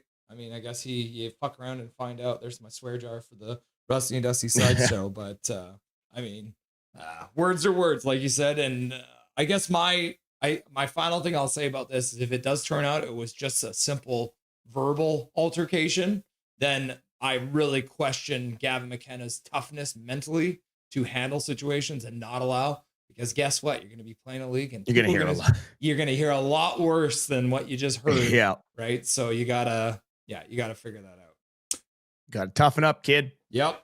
Foot to be assessed at the end of the year. Thomas Drance putting out an article just before the Olympic break here. And I'll bring it up here. The Vancouver Canucks summaries v Canucks News. From the article says he was Canucks top choice as head coach because of his personal relationship with Quinn Hughes. Canucks have no interest in making an in-season coaching change and will be evaluating his performance. Will be a major part of the team-wide evaluation that will happen this offseason. I think that's just, let's get through this year and he's gone. Incognito. Obviously, they're not shooting to move up the standings any way, shape, or form. Anything he can do now in the last 25 games or so, hopefully is nothing too harmful that can't be undone by Manny going forward next year. Obviously, we'd like to see him go sooner. And, they've said that about a lot of things. There's no interest in doing certain things now. And then, a month later, all of a sudden things change. So we'll see how well this goes after the Olympic break. Obviously, we will be keeping a very, very close eye on March 6th now that the trade freeze for the Olympics has come and gone, and the Canucks did, let me check, absolutely nothing. So, we're still waiting for Alvin to figure something out. This whole sit back and wait situation might end up biting him in the butt, and the value for some of these players might go down as the market gets more washed out, and not the opposite effect that he's hoping it has. More valuable assets than Evander Kane are going to hit the market. So don't act like, another team's going to be like, well, okay, well, we could get Evander Kane from Vancouver and try and get a better deal out of somebody. And they're just going to go, well, then go get Evander Kane from Vancouver. So, I hope to hell it's assessed to be fired. I hope it's not a very long assessment. I mean, we've all watched this year. It's all very clear that they hired him specifically for Quinn Hughes as a personal connection, which we all saw how well that went. Mm-hmm. I ranted and raved about making decisions based off of one single player when Foote was hired, and look at where it got us. I hate to be right about that situation, but we're exactly where I figured we would be just by the way they were talking and what happened with Foote and how poor of a coach he was. So good riddance, hopefully at the end of the year, but obviously another 24 games we're going to have to get through, or 26 games we got to get through with him at the helm. Yeah. And if it gets us a top draft pick, then I'm fine with it. Even if it's, the number 2 overall or the number 3 overall or whatever it is. Exactly. Hedl is not in the lineup tonight. After the last game he played, he didn't play in the full third period. And then after the game, Adam Foote was asked about what was going on. And Adam Foote said he tweaked something. And then Thomas Drance asked him, was it a head injury? And then Adam Foote's like, I hope not. It's like, oh my God, bro. Now it comes out he's got migraines, which is horrible because they're like, oh, it's not related to concussions at all. That's a lie. I'm not a doctor. I can tell you from somebody who had a grade 3 concussion and was off work for 3 months, migraines are a part of concussions. And this is what we've seen before. For anyone who didn't remember, Michael Furland had his last chance with the Canucks and his career ended regardless. At what point do the Canucks just need to say, bro, you got to sit down? It's over. I mean, right now they just got shut him down for the year. That's step one. Like it's like Philip, you're done for the season. Take the summer, get better. If you are headache free and like symptom free for 3 months after training, come back in, in preseason and camp, and we'll see how it goes and put him through the paces. But you obviously can not put any value in him right now or any substantial chance at him staying long term, because one bad hit could send this kid, to a wheelchair. Like it's crazy to think that, but it's so scary when it comes to the brain and when it comes to concussion situations. Your brain can't recover properly, and we just had that recent article about Tucker Poolman having a autoimmune disease that was causing migraines, and they derailed his entire career. We didn't know what was going on with Tucker Poolman. We were just like, oh man, this guy's just like injured all the time. He's trash.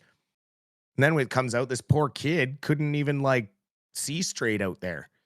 So I just hope to hell that number one, first and foremost, for the person, he gets the assistance that he needs and the medical assistance and attention that he needs and the time off. And the team just needs to shut him down. There's absolutely no reason to bring him back this season. You're in 32nd place. The goal is to finish in 32nd place. So there's no, they should just specifically shut him down, because there's no value to bringing him back. Just a quick note before we get back into the second intermission. Cirelli is injured, the Tampa Bay Lightning player who was supposed to be playing for Canada. Sam Bennett gets added. Not a big loss, I don't think. I mean, Cirelli's a great penalty killer, but I think Bennett should have probably been on this roster to start anyways. Yeah, I mean, he was the big snub that we talked about when the roster was first announced. It was quite a shock that Cirelli even beat him out onto this team. So it's just kind of like the right things settling out, the sports gods making things right, and good on Bennett. I mean, he's earned it. He's a hell of a centerman, and he's going to be that good third line gritty guy that they need over there in Cortana, Milan. Do you think DPD fights Colasar tonight?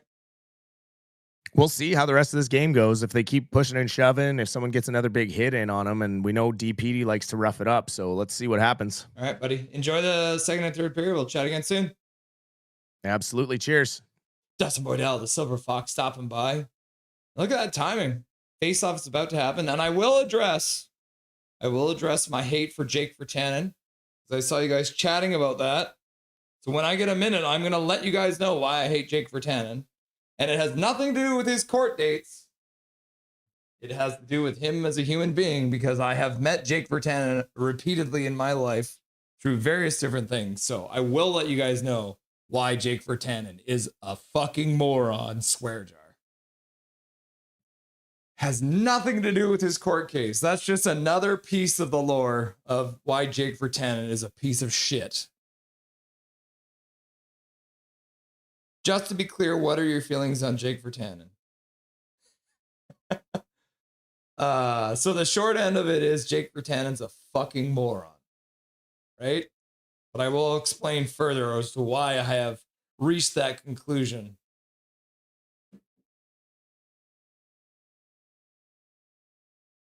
Doodle Hockey, I agree 100%. Shut him down for the entire year. Give him extra time to make a proper call on his life and career. No need for him to play another game. Not worth it whatsoever. I agree with you, Doodle. Yeah, just shut him down. It's not worth your life to play a hockey game. Don't meet your heroes. I mean, that's the thing, bro. He's literally from my high school. Jake Virtanen graduated from the same high school as me. He went to the hockey program from Yale Secondary. That's my high school. And then I met him, and he's so fucking stupid. All right. When we go to the first commercial break, I'm going to give you guys story time about Jake Virtanen and my interactions with him, okay? Schmid makes a blocker save off DeBrusque.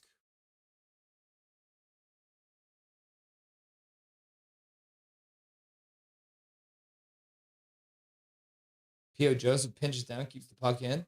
Carlson passes across. Tyler Myers gets it, throws it through the slot. Nobody could get to it. P.O. Joseph plays it down the boards. Canucks camp tries to play it into the middle of the slot, but that one gets deflected back into the neutral zone. The Canucks defense will take turns playing it, and then they put it down from the center ice line, so no icing. No shots so far in this period, though. 2 minutes and 30 seconds in. Ooh, Virtanen gossip.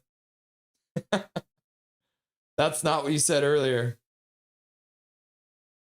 Okay. If you want the summary, Virtanen's a fucking moron. And also, he was charged with some very inappropriate behavior. And it's not just the charges, because I know somebody who he was extremely aggressive with, who is a member of my team at my restaurant. And I know that she's not lying. I saw the DMs. Let me tell you, I saw the DMs, Segmina, so you can argue with me all you want, brother. But I'm telling you that he is a piece of shit. Okay, I'll tell you 2 stories about Jake Virtanen then. Canucks chop it to the front of the net. Schmid got there and kicked it away. Puck down, ends up on the Canucks blue line. Marcus Pettersson gets the center and dumps the puck in.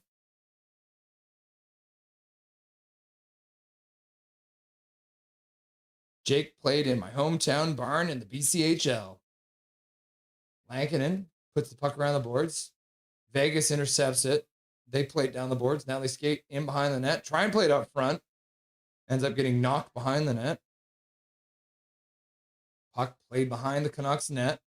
Vegas back to the blue line. Lazan picks it up, skates to the middle, fires it towards the net. That one's blocked on accident by Garland. Puck bounces the corner.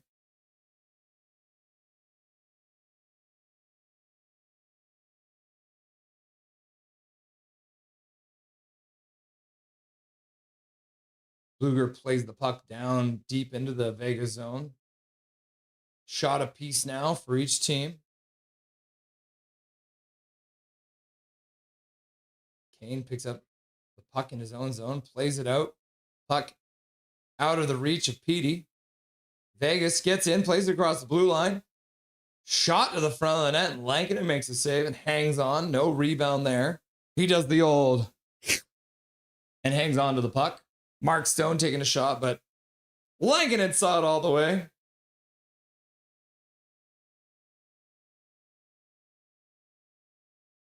Oh, yeah, it was Camp with the shot earlier.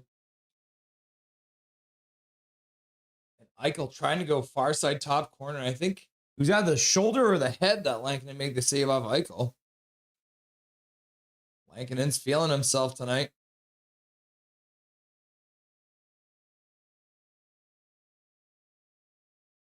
Johnny Redbone's in the house. Hello, all. What's up, Johnny Redbone? Canucks dump the puck down into the Vegas zone. I guess it's no icing. Carlson hits his man, but they play the puck around the boards out to the neutral zone. Barbashev plays it ahead. Stone drops it back. Oh, Eichel scores. Tank, baby, tank! I was hoping I wouldn't have to put this bag on my head today, but here we are. The tank continues, and the Golden Knights have taken a 1-0 lead with 14:51 left to go. Oh my goodness gracious.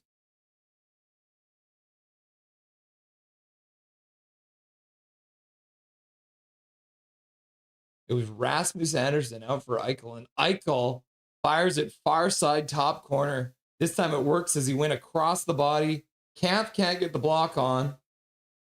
And the pass into the slot. Eichel has a lot of time and then puts it off the post and into the net. His 20th of the season. We saw that one against Utah. There were 2 players who scored their 20th of the season against the Canucks. So Anderson and Stone assisting on Eichel's goal. And the Canucks ice the puck. The first thing they do after they get scored on is ice the puck. Tank, Darren, tank, tank, tank, tank, tank, tank, tank, tank. Yeah, I think the Canucks would prefer to get Stenberg now, but if they can't get, they will get McKenna. I hope they don't choose Virtanen. Laugh out loud. Luckily, he won't be drafted again. Tank. What's up, Mevid? How's it going, my dude? Canucks win a draw in their own zone. That's good. Myers passes it out for O'Connor. He plays it across the blue line. That one deflects off the glass. Kane chops it down behind the net.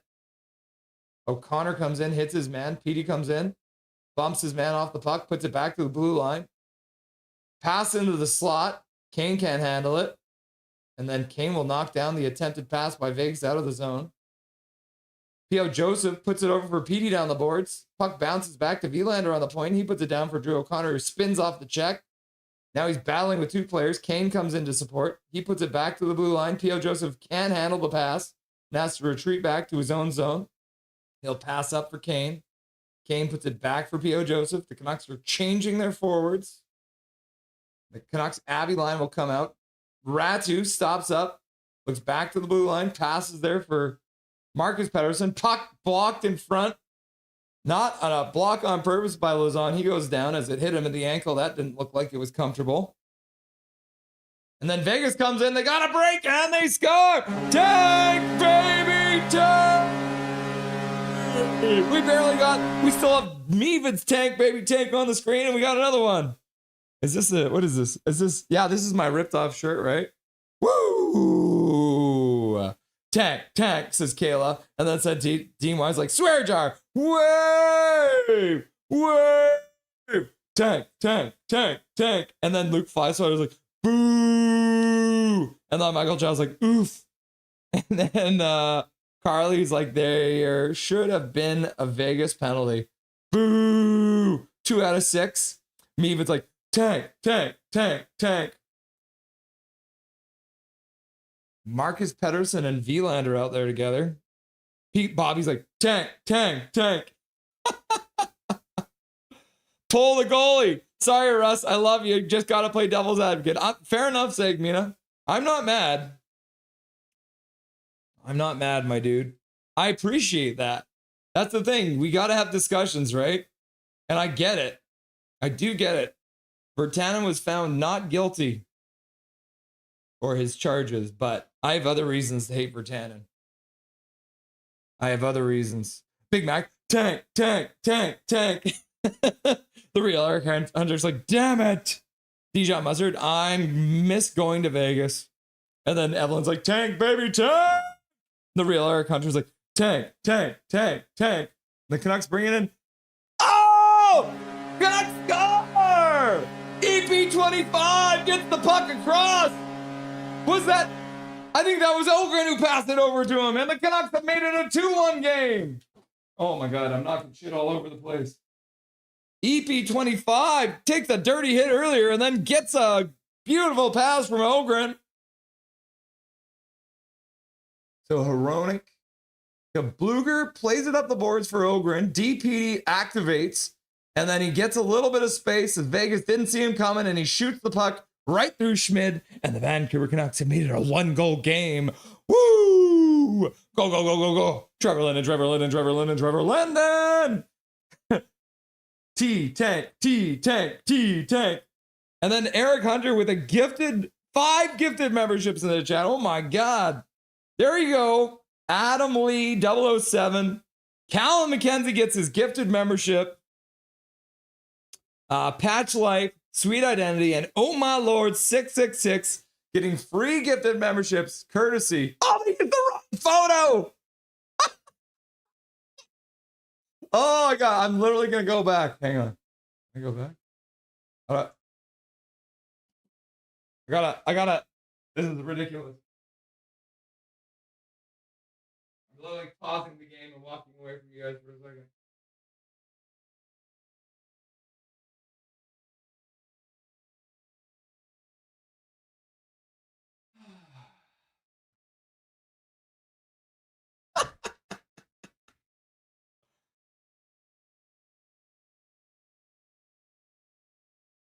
Oh no.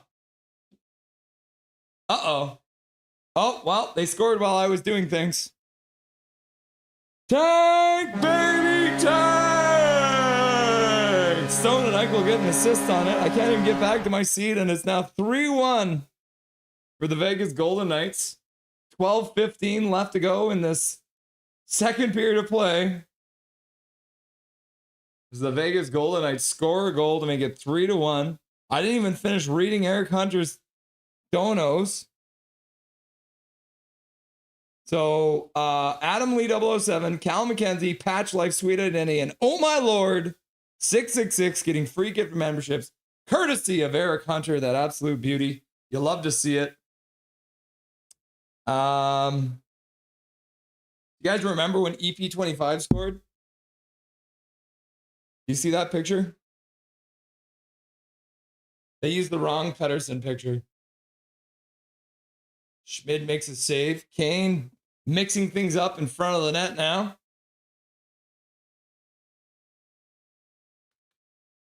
All right, we're going to the commercial break now. All right.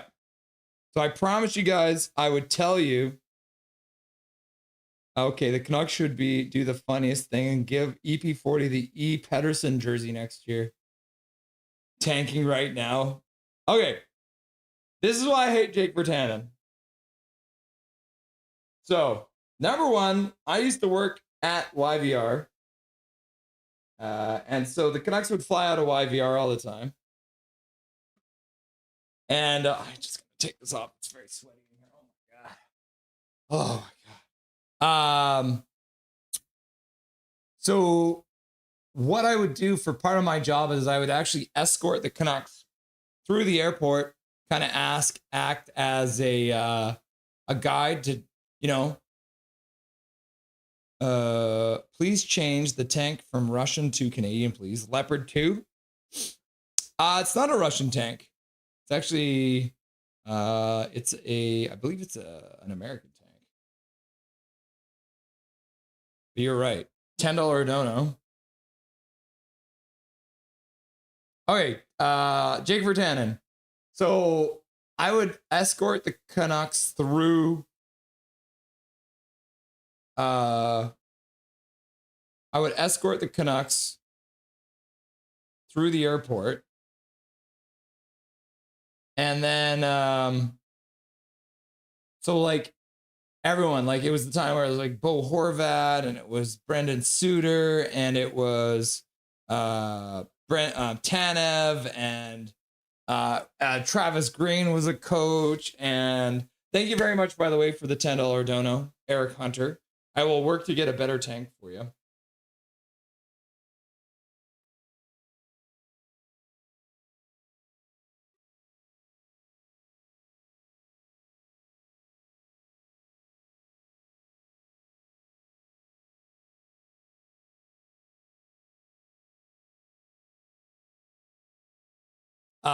And then so Jake Virtanen shows up late. He walks through the doors and he starts like walking away, like just off wherever. I'm like, bro, where are you going? So I literally I was like, Mr. Virtanen? Mr. Virtanen? And he didn't know what was going on. So I was like, Jake! Oh, and the Canucks pile on. Looks like this game's going to get out of hand here.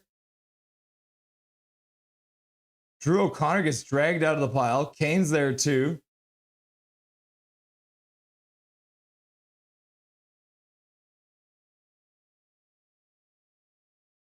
And then, so I finally catch up to Jake and he's like, oh, sorry, bro. I was so drunk last night. I'm really hungover. And I'm like, you're about to go on one of the most important road trips of the year and you're out drinking with your buddies the day before you leave. I'm like, that's so dumb, bro. So that's one of the other reasons I don't like Jake Virtanen. And then the other one is he was trying to date one of my hosts. He was trying to date one of my hosts at my restaurant. And she said no. And he just wouldn't take no for an answer. And then he sent her some very, very awful messages on Instagram, which was not cool. So those are the two reasons why I hate Jake Virtanen beyond anything that's public knowledge. Oh, the Vegas Golden Knights have iced the puck. 11:27 left to go.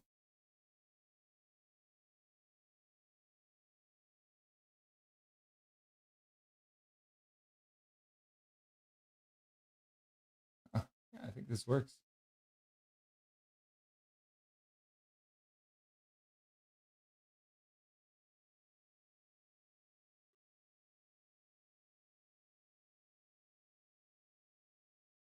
Okay, I think this works.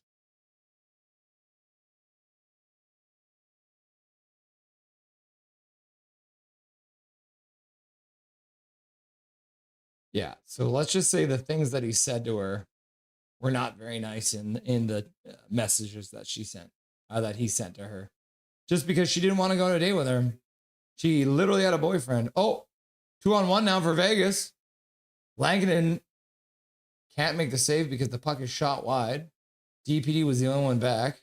Stayed in good position, though. Luckily, Vegas shot the puck wide. Puck into the neutral zone. Garland takes a shot to the front of the net. Schmid kicks it to the side. Oh, my God. I'm all over the place here. 10:45 left to go. Oh, my God. What a save by Schmid as Joseph got a pass and fired it to the net, and then Schmid just dove across and making the save. P.O. Joseph can't believe it.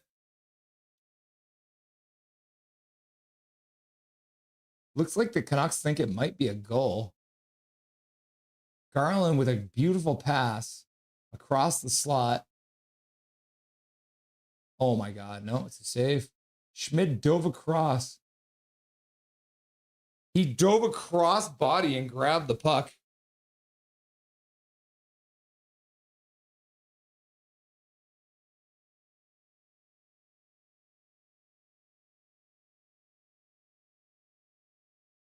That's crazy. What a save. What a damn save.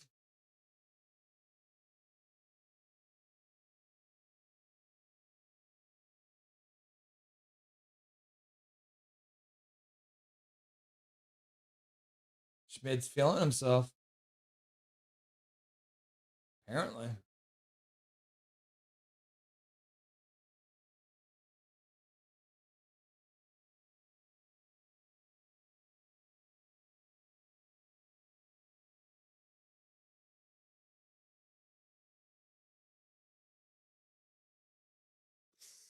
All right. Oh, they're going to review it. So they're going to review it. They're going to make sure it wasn't a goal.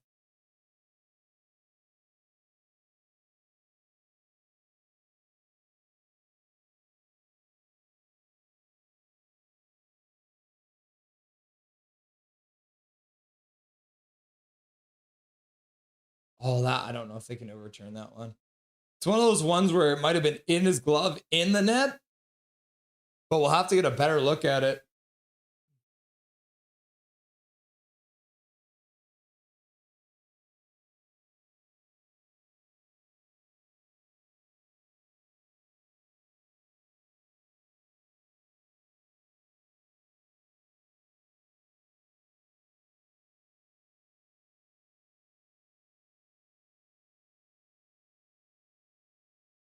Hey guys, I'm literally editing something on my computer right now.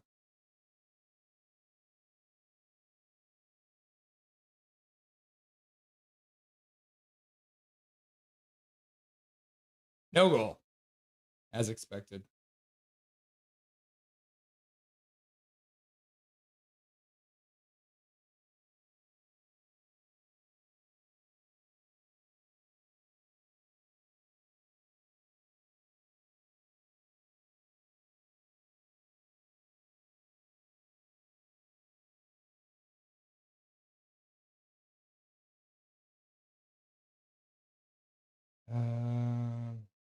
The faceoff will be in the Canucks zone.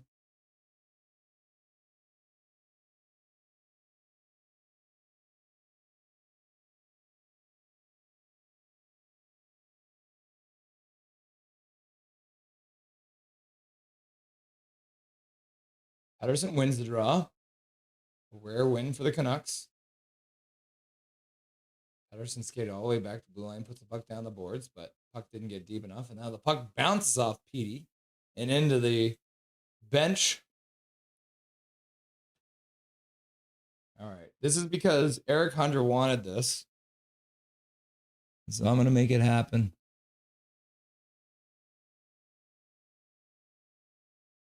Okay, cool. I think it's done.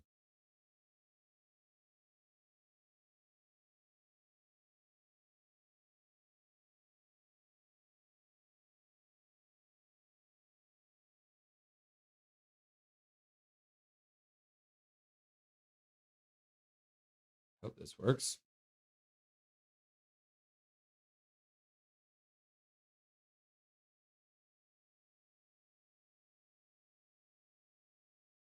Okay, let's see. Let's see if this worked, guys. I hope I didn't crash anything while I was doing that.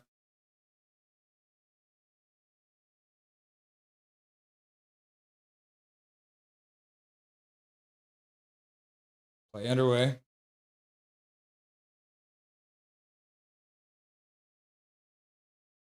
Vegas brings it in.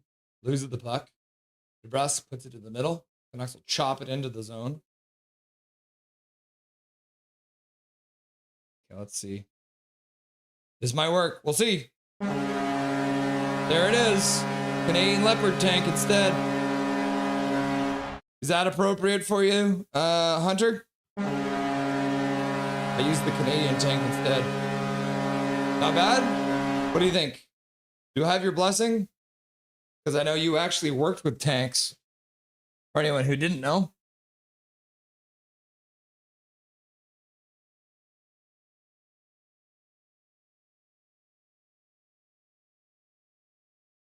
Woo! Says Dijon Mustard. I hope you're still here, Hunter. I know the Canucks are trash right now, so. Tank, tank, tank, tank, tank. BRB dinner time.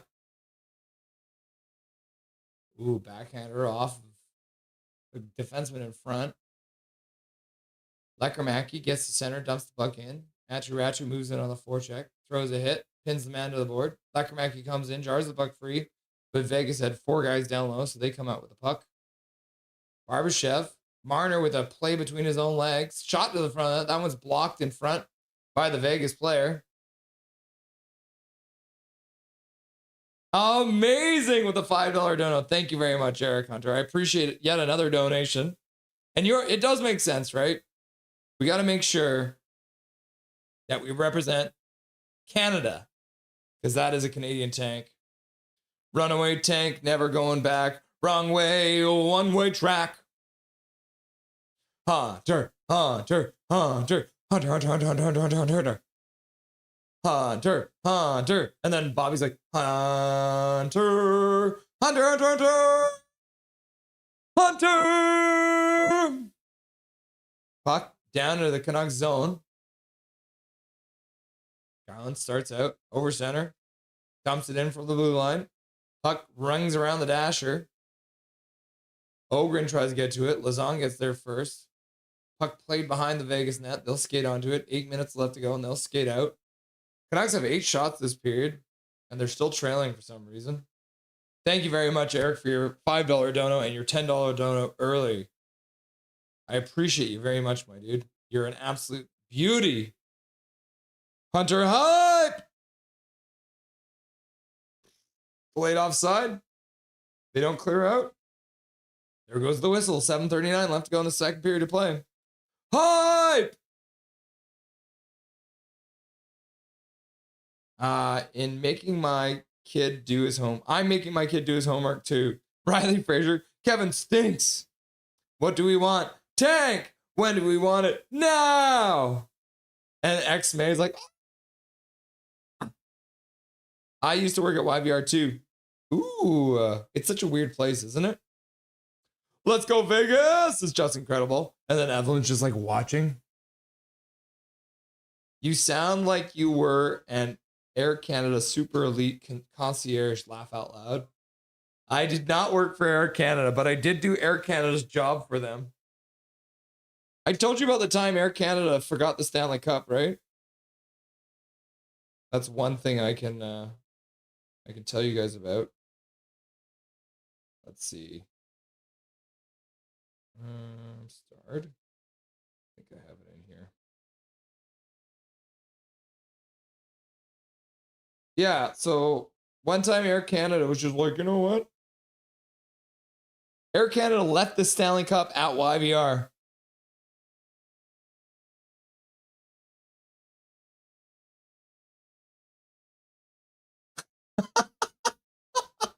Isn't that ridiculous? Air Canada forgot the Stanley Cup at YVR. How stupid, eh? You had one job. Bradley Tank, I just quit. This homework is genuinely rage bait. Ah, don't quit, bro. You can do it. I believe in you.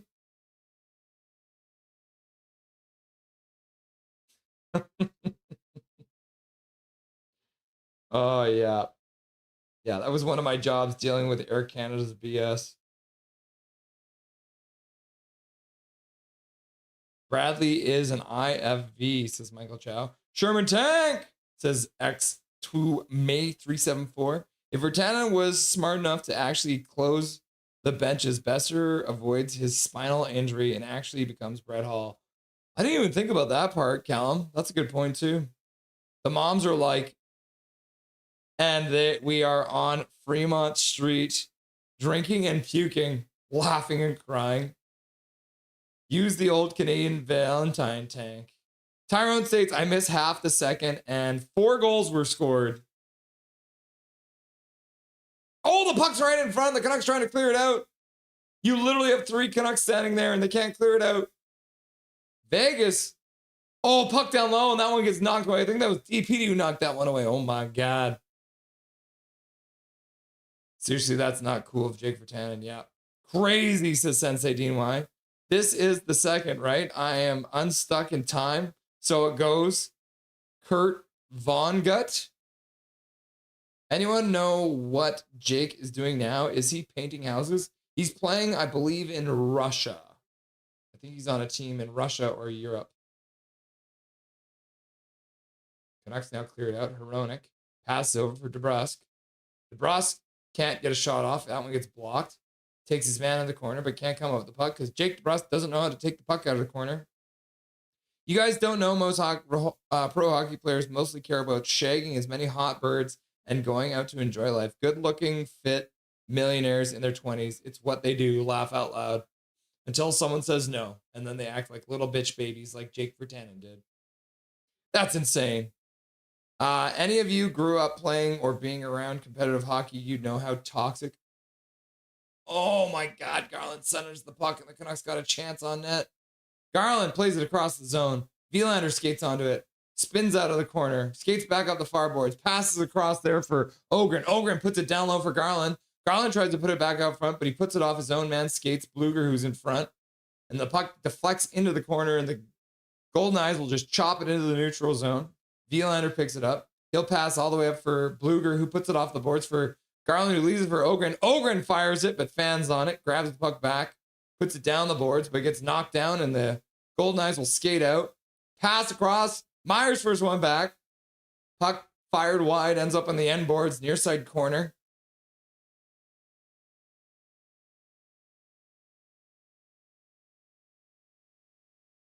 That was unreal. Why are they reviewing it? They thought it might have gone in.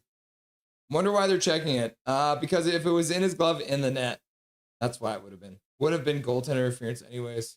Says Dijon Mustard. Yeah, what? Why? That's objectifying. Objectification, duo. Canucks now flip the puck out to the neutral zone. There's really no defense being played by the Canucks right now. It's pretty wild. The Knights put the puck in. Looks like they're offside, so they'll have to take up, but they'll just change. Under review. Let's go keep the tank going, says Bramjaw. What's up, Bramjaw? Welcome back. Tank, baby, tank! Johnny Redbone's like, tank top, tank top, tank top, tank top. I finally get it, Johnny. Tank, tank, tank. What? Back to the blue line. Shot to the front of the net. Lankinen will grab it with his glove and hang on for a whistle. I am shocked. Virtanen was a raw, low IQ player. Not surprised he's an idiot. Yeah. And it was 2 times at the airport. Oh my God. Yeah. 2 times. The 2 times I had to deal with Jake Virtanen, he was hungover. I'm like, are you hungover every day, bro? No wonder you're trash. Swear jar. Swear jar, says Callum. Russ trying to get a contract. Tillo, laugh my ass off. And then Dustin just shows up out of nowhere and he's like, here, have 10 gifted memberships. Why are you donating 10 gifted memberships? Oh my God, Dustin. Let's see. Need something to keep me awake, he says. Oh, so he drops 10 gifted memberships. And it says Snap Dancer, Michelle CD73, Sir HCL, Gerald K, Line Change Van, Blue Fire 7456, Matt Folger BC, TFMTD, Lucas Wright, and Josh Boma, all getting free gifted memberships courtesy of the Silver Fox, Dustin Boydell. So thank you very much, Dustin Boydell. You absolute legend. And congratulations to Snap Dancer, Michelle CD73, Sir HCL, Gerald K, Line Change, Blue Fire 7456, Matt Folger BC, TF MTD, Lucas Wright, and Josh Boma, all getting free gifted memberships courtesy of the Silver Fox. Dono hype! Why are Pedersen and Hronek just covering the same person? Lankinen stays in good position. And then Hronek and PD are like, we're both gonna. Man, that line of Ogren, Bluger, and Bluger. 4:09 left to go in the second period of play, and then we get Doodle Hockey on the show. Face off in the Canucks zone. Camp is confused about what's going on. Now he's literally straight up arguing. Oh, look, the linesman's having a full-on hissy fit. Getting pretty animated there. Drops the puck. Vegas wins it. Anderson puts it down the boards. In behind the net. Golden Knights come up with it. Put it back for Anderson. He puts it down behind the net again. This time Hronek gets to it. But he misses it, actually. Puck gets squirted out front. Face-off circle. Shot to the front of the net. That one gets blocked by DPD. Puck grabbed by Smith. And knocked down. But the Canucks will intercept it on the half boards. Carlson trying to figure out what the hell to do with himself. DPD throws it up the boards. DeBrusk and a couple other Canucks work the puck out into the neutral zone. So it relieves the pressure for now. Tank mask to match the tank thong Irvin says you are wearing. Haha! Tank, baby, tank! Yep, everything Russell said about Virtanen is guaranteed true. It lines up with how a lot of hockey guys are. He's just an extra ego. Laugh out loud. Thanks for sharing insider info. It makes all sense to me. Yeah, I couldn't believe it, man. I was so mad. Like, literally, he's from my damn school. And Duo's like, nice. I love Doodle Hockey. Great guest. I'm glad to get him for you. Michael Chow, at the intermission, Foot will be like, Elias, you scored a goal. So now you are benched for the third. Yeah. That's exactly what's going to happen, right? That was my poll question earlier.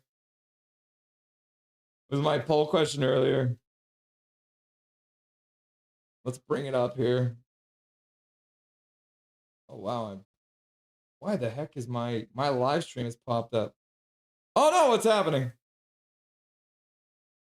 Okay, here we go. Here's my poll question from earlier. The Canucks are in Sin City tonight. What do you expect to see? And Foot benches a rookie in the third period. 51% of you said Foot benches someone in the third period. So it's probably accurate, right? Ben Hunt, the scorer, the game winner, 10% of you. 18% said Canucks improved to 3-0 on Wednesdays in Vegas, which is probably not going to happen. 21% are uncontrollably laughing and crying. And then 51% of you said Foot benches a rookie in the third period. Back to the bar. Oh, the boys are getting to it in front of the net again. Bluger and Reinhardt. Referee gets there. We got the tank mask. Yeah, Koner. It's on now. Thanks, Russ. I used to have a crush on Virtanen. After the charges, I stopped having a crush on him. Looking forward to saying hello, guys. Hope everyone is doing well outside hockey tonight. Hey, the tank is going on. Tank, baby! Tank, tank, tank, tank, tank, tank, tank, tank. Thanking in for tanking in. Banking in, only janking in. The science world is greater than the dome. Hell yeah! We got the OG dome. Johnny Redbone, laugh my ass off.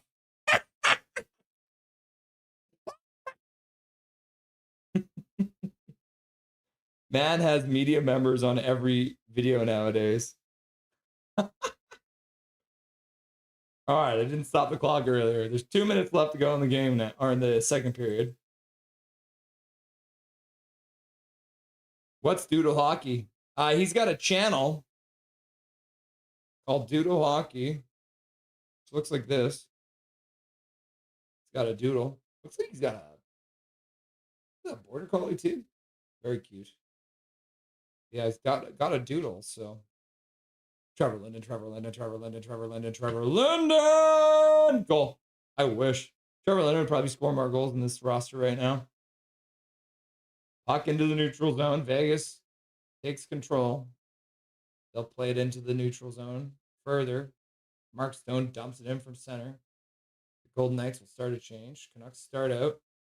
Bobbling puck, but Hronek will get to center and flip it right in on Schmidt. And Schmidt will hang on to that one, fielding it well. Covered for a whistle with 1:10 left to go in the second period of play.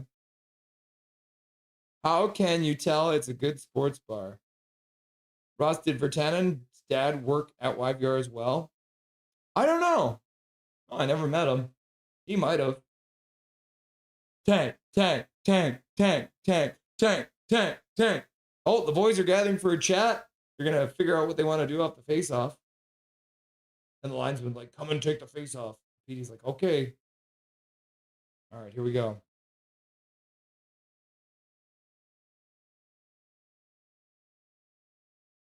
Pedersen gets waved out. And then they fake the drop. This might be the worst linesman I've ever seen. He's been really bad.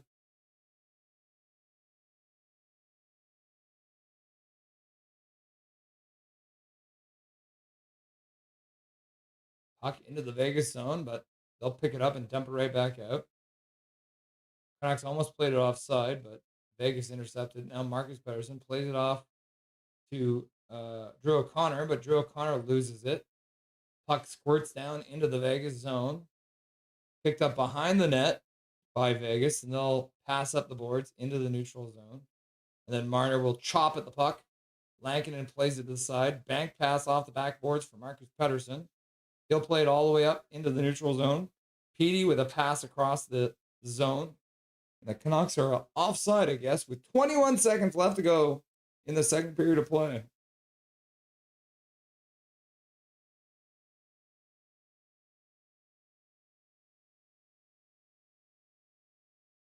Just incredible. If guilty McKenna, chance of being drafted by the Canucks, nah, at least prison is more likely to have a practice facility. Oh my God. Yeah, I'm dead too. I'm 100% dead on that one.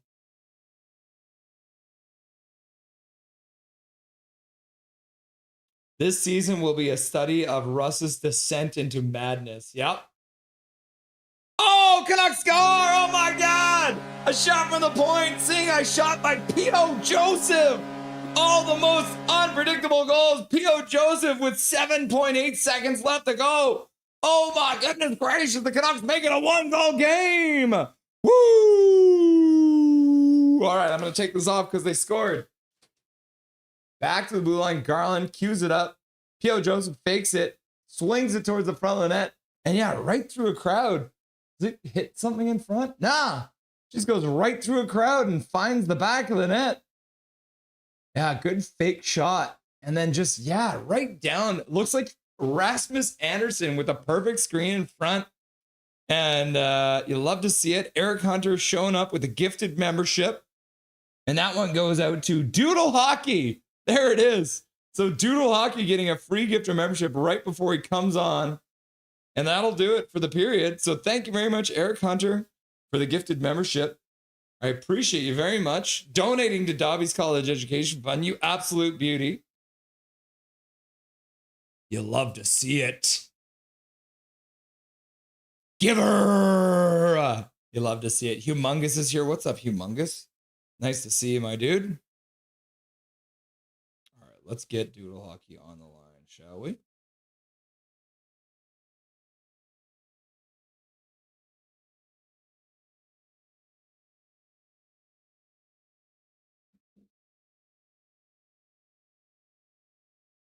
How's it going, Jacob? Can you hear me okay?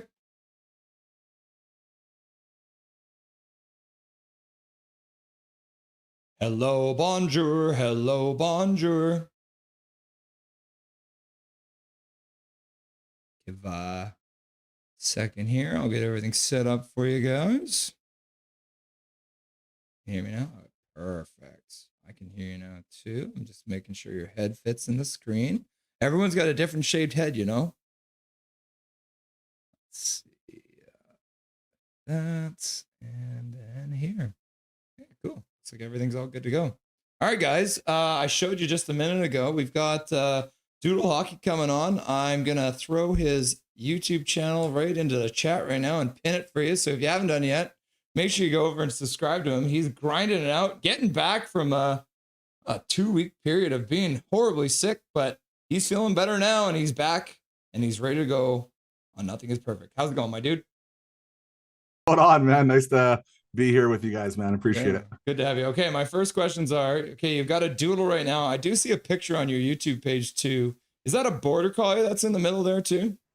Yeah, so the border collie was my previous family dog, passed away after like 16 years of life. So, and then me and my wife, we got ourselves a golden doodle about six years ago, roughly. It's just had its birthday, January. And yeah, man, I'm a big dog person, so I know you are too, considering all the membership. Well, a lot of people think Dobby is a border collie because he's got the same colors. He's a mini Aussie Shepherd, but same kind of family, like the farm dogs, right? Yeah. So Jacob, welcome to the show. One of the first things we got to do with you is, since it's your first time here, we got a couple standard questions that we want to ask you to find out where your allegiances lie. Okay. Sure. First one's a bit of a gimme. What's your favorite hockey team? Yeah, I'm a big Vancouver Canucks fan. Yep. Yeah. Easy. Okay, still. Still somehow, right? The next one can be a little harder because sometimes a little more spread out. Do you have a favorite hockey player of all time? I'm probably just gonna go with the Sedin twins as both. I know that's kind of a cop-out answer considering there's two of them. But if I'm going to double my chances, I've always loved the respect, the class they showed, and I just that final game, man, that they play, or I guess technically it was the final home game they played, getting the goal there. Oh man, that was so good. So yeah, I'm a Sedin's guy. Yeah, but I do love my tough players too, man. I really do. So it's kind of a mixture, I would say. Do you have a favorite moment as a hockey fan? Slay the Dragon. Mm-hmm. Oh, well, yeah, get the obligatory. I show the ticket stub from the game because I was actually there at the game on, look at that. It's Tuesday, April 26th. Look at that. That's what I always say. If you're buying tickets for Canucks, always buy the Game 7 ticket because if you get there, you get to see Game 7. You might get to see the next Dragon get slayed. So, you know, it's actually cool. I was at the couple of the playoff games because I haven't been to an actual playoff game before as a Canucks fan, and I've always wanted to go. And I went to that game where we scored like 2 goals in a couple of seconds. I think it was the first game back with Joshua getting the goal ahead lead there. So by the way, it's smoking hot in my house right now, just to let you know. Just an FYI, I'm like turning bright red. But yeah, man, it's you guys have to go to like we might have to wait a while to go to a playoff Canucks game, but you guys have to check it out, man, for sure. So Jacob, did you play hockey growing up, or do you play hockey now at all? No, I actually played football, basketball, and I used to referee a lot too. Like thing, I'm a bigger guy, so I was kind of more built for the fluffiness more than the maybe some of the other sports. Not so much in the stamina department. Well, do you have like a favorite moment in your athletic career? Not really. There's not much of an athletic career there. I was pretty much laying down like Olio Levy was after those line rushes after every other shift. So yeah. All right, last question to find out where your allegiances lie. This one's fun too. Is there a hated rival player that you always wanted to see in a Vancouver Canucks jersey? Well, the funny thing is, like, I wasn't a big Maxim Lapierre guy, and he did become a Vancouver Canuck. The whole Rafi Torres thing was kind of crazy too. So I don't know if that is, again, a cop-out answer, but he did eventually play for the Canucks. But like, there's some like I would never want to see it to be a Canuck, like Marchand or like Duncan Keith or something ridiculous like that. Like that would be ridiculous. But that's what I'll go with. Usually the biggest cop out is people are like, "Oh, I want McDavid." It's like, of course, right? Of course you want McDavid, right? So before we get into chat, I just got to acknowledge Eric Hunter, one of our biggest donors, says 68 in chat. Hit the like and subscribe with a $2 dono. And then Spirit Bear shows up with a $5 dono saying new dog toy fund. Woo! With a $5 dono. So thank you very much, Spirit Bear. Thank you very much, Eric Hunter, for your generosity. And yeah, that all goes towards Dobby's college education fund. So we'll get some toys to help his education. All right. Let's start off with the hockey talk by saying your initial reaction to the report that came out today about Gavin McKenna being charged. It's hard to even discuss it. There's no real true news on it quite yet, right? A lot of it's speculation. So like, it's hard for me to go out and like, maybe, I guess, like pick a side, but like from the reports and from the speculation, if he's doing it, trying to defend his mother, maybe you shouldn't have, maybe you should try to de-escalate the situation first. But like, it's tough, like, because we don't really know what's going on. So it's kind of hard to even like say anything about it until we kind of get all the information out, right? Like, because like at the end of the day, like, of course you want to de-escalate the situation, but we don't know of like some reports saying that he pushed him on, some reports are saying this, like we don't know. Like, so I guess I can't really say anything too much about it, to be honest. I just hope I don't know. I just hope everything kind of works itself out and go through the legal system and see how this goes there, I guess. Yeah, that's a very level-headed approach to the situation, which is the proper way to do it in these crazy days. You can never really believe what you read on Twitter these days. There's lots of speculation out there about everything. So the report came out in the latest Thomas Drance article talking about Adam Foote and his tenure with the Canucks. Obviously, they're saying no interest in firing him within the season. Some people thought maybe before the Olympic break, but they do say they will be reassessing him and the rest of the organization in the offseason. If you have the president and general manager hat, are you bringing Adam Foote back as the coach for the Canucks next year? Probably not. It looks like that when I hear something like that, it's more thinking of the lines of just kind of play out the rest of the season and see where it's going to lie.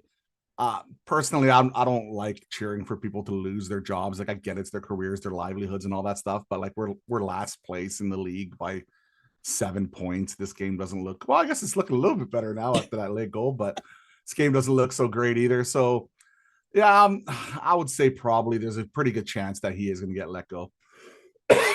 I mean, and to be honest, like, who do we replace him with? Like, I guess the obvious choice would be Manny, right? And see if he can kind of fix everything. Like, get a system in there would be nice. So I guess the lead-up question or the follow-up question to that one is when you're placing blame for how this season has turned out, if you have to place blame between management, coaching, and players, what percentage of blame are you placing on those three categories there? It's, I would probably go 33. Like, everybody has a role to play. Like, it's not like you can say one thing has been a much better than the other thing. Like, the players haven't performed. The management, I guess they did pivot, which is, if Quinn Hughes doesn't want to play here anymore and making a trade pretty early, getting good value for him, I think that's important. But, since they decided to rebuild the Hill Sherwood trade, like, I haven't seen anything after that. Kane's still around, and, some of the other guys. And I'm curious what they're going to do with Garland and DeBrusk and all those guys. And Besser, I heard the most recent report is they're thinking about him. So, yeah, it's going to be interesting to see if they're actually going to trade one of the guys who are not the obvious guys. Because, in my opinion, Russell, like, I think it's bare minimum they need to get rid of all the UFAs, or at least maybe if you want to keep Luger around for a couple of years, then trade him if you want him to be a mentor type person, whatever. But like bare minimum, you need to get the UFAs traded. Are they going to actually have the courage or the balls or whatever you want to say to trade, someone like Garland or Besser or DeBrusque or someone like that? It's going to be fascinating to see. Yeah, and I think that's like the bare minimum, like you said. The UFA's got to go. But if this is going to be a true rebuild, then yeah, you're right. We got to get one of these guys with terms out of here. So if you are trading, I guess I always talk about how Besser and DeBrusque are essentially the same player playing on different wings. If you had to choose between trading one of those guys as your guy with term, who's the guy you're moving off of right now? Wow, that is a hell of a question. You know what? I like Brock. I appreciate Brock, everything he's done for this organization. I really do. I just don't see it as much anymore. And at least Jake DeBrusque, at the end of the day, he wasn't really part of that OG crew. And if they want to change a bunch of stuff and start a new, I guess, culture, I'm not saying Brock was bad for the culture or anything like that. I'm not saying that. But maybe you just want to reset and do a complete full-blown change. Well, if that's the case, then you kind of have to get rid of a lot of those guys, right? So the bigger question is what they're going to do with Petey, because that's fascinating, man. It really is, because it's not like he's like lighting the world on fire, but he hasn't been terrible either. He's kind of just been kind of mid, right? Well, it's funny how like you get the comment from Adam Foote earlier in the season about cigarettes and cashews on Twitter and all the stats you can get there. And when you look at the underlying numbers, Pettersson's having one of his best seasons statistically for the advanced stats that he has in years, right? He had his 2 fastest speed bursts of the season just the other day. He's now got the hardest shot on the team this month against, I think it was Anaheim. So his numbers, and I think you might agree with me too, he's starting to look a little more fancy too out there like he has in the past. But it's the step though, right? Like, yeah. Like his hands are, he wants to do these things and he's trying, like you're saying, right? It's just that first step, man. It's that first step. It's not when he gets going. I think when he gets going, he's all right. It's just that he just doesn't have that burst off that first step anymore. I don't know what that is. Is that a knee injury? Is it tendonitis? Is it whatever? A skating technique? I don't know. Someone's coached him to be aggressive off the first. I don't know. But at the end of the day, like that acceleration's gone, man. And man, if he can figure it out though, and also like, I think system play is important too. If they're not pushing up the pace, which we're not a big pace team, like you look us back some of the old PD clips, man. Like a lot of those are off the rush too. Like he was off the rush, made a nice move, made a play. You don't get that ever again. Like that hasn't happened for God knows how many years now. So is that the skating? I don't know, man. That's a tricky one. Well, I don't know if you follow him on Twitter. There's a really someone I really enjoy. His name's Sapster. He does a lot of the statistics and stuff like that.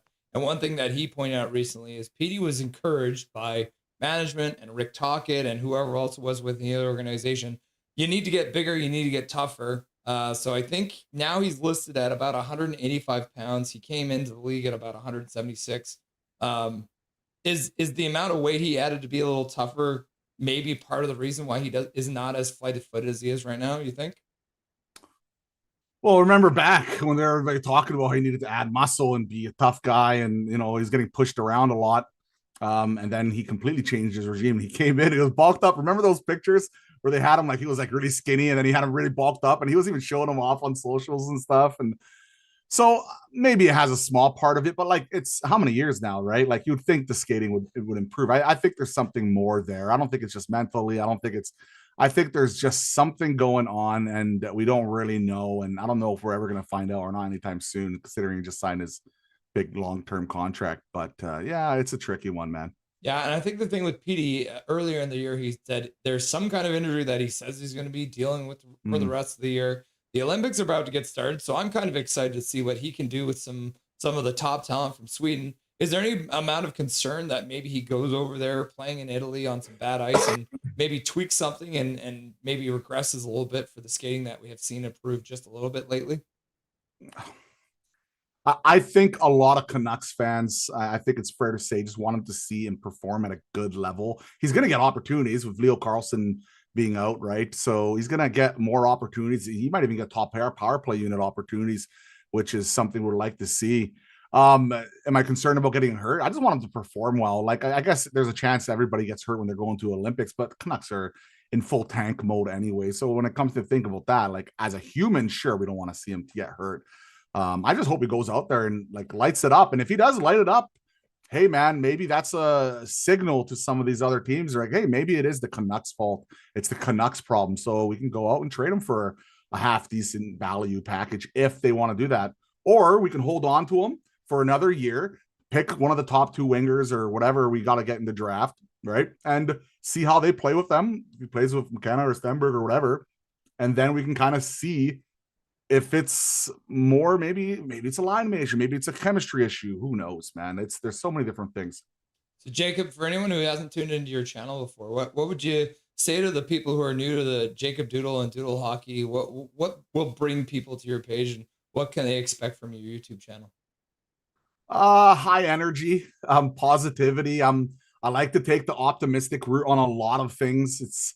I'm not going to say I'm not blatantly honest on certain things, as you probably heard here, but it's just at the same time, like I like to look at a positive outlook when it comes to a lot of things. So maybe I'll delay my like opinions for like, it's for a tank, for example. Maybe I took an extra 2 weeks to really get invested into it, but now I'm on it. I'm not the conductor like you, but I'm definitely on it. And there it is, a part of the train. But yeah, just a lot of positivity, good hockey talk. I get a lot of guests on my show too, so I'm very thankful and blessed to have a lot of people come on and talk hockey, because I love talking hockey, and I got to know you a little bit over the time here, and it's nice to kind of finally do this with you, man. It's a pleasure. Yeah, it's awesome to have you on. So yeah, we got the YouTube channel linked in the chat right now, pinned message. So make sure you guys go over and give Jacob a subscription. He's at 775, you guys can see, so he's working his way up to 1,000. If we all go over there right now, like they said earlier, I think it was Hunter said there's 68 people in chat. So let's go over and get those numbers up. So thank you very much, Jacob, for joining the show. Is there anything you wanted to say to chat before I let you go for the night? Well, honestly, I just want to say thanks for, you guys, this community. I've noticed, because I lurk here a lot. I don't like to type too much in here. I just lurk and kind of watch you do your thing. Man, this very passionate community here, man, and really good community from what I've seen. And I gotta say, man, like I really appreciate you guys having me as a guest, because if you guys weren't here supporting Russ, you wouldn't have me on, and I wouldn't be able to be here with you guys. So I really appreciate that, and I do appreciate you. I guess giving me that little bit of a plug there. I appreciate it. We are trying to get to 1,000. It would be kind of cool. Oh yeah, but yeah. So thank you so much for having me, truly, and I'm sure we'll talk again someday soon, man. That's what I say. We got to defeat the algorithm together. We don't have to wait for YouTube to promo everyone else. So when we do these kind of things together, it is a battle, isn't it? We're destroying the YouTube algorithm together. Cool. Awesome, brother. Enjoy the third period. Maybe we see a win, but like I said earlier, the Canucks are 2-0 on Wednesdays in Vegas, so I'm thinking maybe there's a comeback happening tonight. Oh yeah, 100%. We are definitely winning this game. That's guaranteed. Right. By the way, we got to put in the effort. Remember, they said they're going to go 100%. I don't know about the last few games, the last whole season to go 100%, but no, this is the one they're going to go 100%. Yeah. So that's important. All right, man. All right, cheers, my dude. Enjoy the rest of the game. Talk to you soon. Cheers. Doodle Hockey, guys. Go give him a sub. Show him some love. And thanks for coming on, Jacob. Pleasure having you. The game has just gotten underway here. Let me get this all up to date for you guys. You're now into the third period of play. Canucks versus the Golden Knights. Canucks scoring a late one. P.O. Joseph with a rare goal. You'll love to see it. Vegas does take the puck into the Canucks zone. Rung around the boards. Oh, it takes a weird bounce off the stanchion. You'll love to see that. Off maybe a gate there. That was weird. Canucks take advantage, though. Garland comes in, passes across, just out of the reach of DPD. He plays it behind the net, though, for, is that Bluger? Bluger, and then DPD knocks the puck down. He'll ring it around behind the net. Garland kicks the puck up to his stick, but gets checked immediately. Puck chopped up the far side boards. And Vegas will throw it down the ice. Looks like it got deflected there by Marcus Pettersson, so no icing on the play. Canucks start out Over the blue line, Kane skates down in behind the net, passes on the against the grain back to Mr. O'Connor, but can't get anything to go. Garland gets a pass. Sorry, O'Connor gets a pass because it's Connor Garland and Drew O'Connor. Very confusing. Another pass across the blue line. Henderson with a shot. Saved by Schmid. Now the puck up the boards. Kane keeps it. Skates into the corner. One hands it behind the net for Drew O'Connor, who chips it over for Kane. Kane chips it in front for Petey. And Petey smacking at that bouncing puck. Schmid makes the save, and the Golden Knights will pick up the rebound and clear down the ice. Oh, I think I have hair in my face. Oh, it's 9:10. It's time to feed Dobby. Oh, my God. Russ, please bring Dobby. We need Dobby luck. W Doodle! Thanks for being on, Doodle. Nice channel, Doodle. I've seen you. I'll be back later listening to the play-by-play. I got you. Thanks for having me. Yeah, it was fun having you, Doodle. Thanks for coming on, Jacob. Let's see. Yes, we got it. As soon as the puck is blown dead, we will go get Dobby his dinner. Because it is time.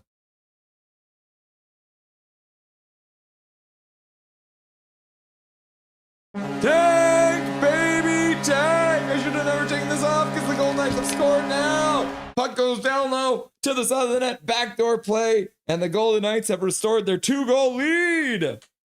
All right, we definitely need Dobby luck now.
This is so hard to do with the tank bag on my head. Dobby, why are you standing on my leg, bro? Sit your booty down. Oh my God. He's crazy. Look at his crazy face. He put his back underway. I wonder why he's crazy. Look at that. All right, there you go, Dobby. Dobby dinner time. I can't actually see the TV right now. Oh, wrap around and tag, baby, tag! Oh my God. Once again, it feels like Ryan Miller's in net for the Canucks again because they just can't allow the goals to go in one at a time. It's always 2x2, like they're building a goddamn ark. And the Vancouver Canucks are down 5-2. Dobby did not make a difference. Even Dobby is not enough power to fix this Canucks team. Hronek. And then who's in front? Garland had fallen down in front. Garland tried to block it instead of taking his man in front of the net. The Vegas Golden Knights are up 5-2. And once Dobby's done eating dinner, I will update the scoreboard. Yeah, look at that. I'll let him lick the bowl a little bit too. Oh, yes, what a good boy. What a good boy, huh? Oh, yes, Dobberton. Such a sweet one, huh? Oh, he's so cute, huh?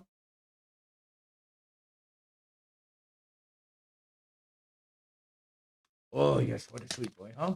Oh, yes. Now he's going to try and... Oh! It tastes like butter chicken, doesn't it? Okay, Dobby, go get some water, you little weirdo. I almost took my head off. Hey, can you see it? He's licking my mask. Dobby loves to lick the mask, apparently. Tank, baby, tank!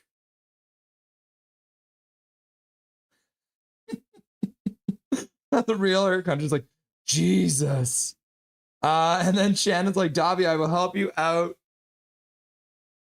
for your food. Don't want you to starve. $5 dono coming in from Shannon. Thank you very much, Shannon. I hope you're feeling better. Eat his face. Oh my God, that's so aggressive. Thank you very much, Shannon, for the $5 dono into Dobby's food fund. I appreciate you very much. I hope you're feeling better. I got the update from Coach Rob yesterday that you weren't feeling good. You were in the hospital until very late. I hope you're feeling better, Shannon. And the play is underway again. Big time. Dang it, says Mohammed. Shannon hype. Shannon hype. We have a minus 60 in goal differential. Puck me. Swear jar. Yep. Hockey Spirit, why do they have to play bad in front of their parents? I know. Their moms are not going to be very happy about this. No, Dobby, I'm not letting you out. Your mom's having a nap. Just go lay down, buddy. Lay down, Dobberton.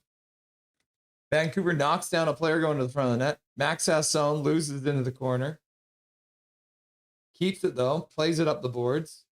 Now, Hronek plays the puck over the blue line, out of the zone. The Canucks have had one shot this period, and the Golden Knights have 7. Oh my God. 5-2 all of a sudden. This is not how I expected this third period to go, but I should not be surprised. I jinxed the whole thing by pointing out they'd never lost on Wednesday. Dobby, lay down. Stop being a weirdo, bro. Yeah, thank you. He got one taste of my bag face and he goes crazy. I need to stop and watch some comedy. And then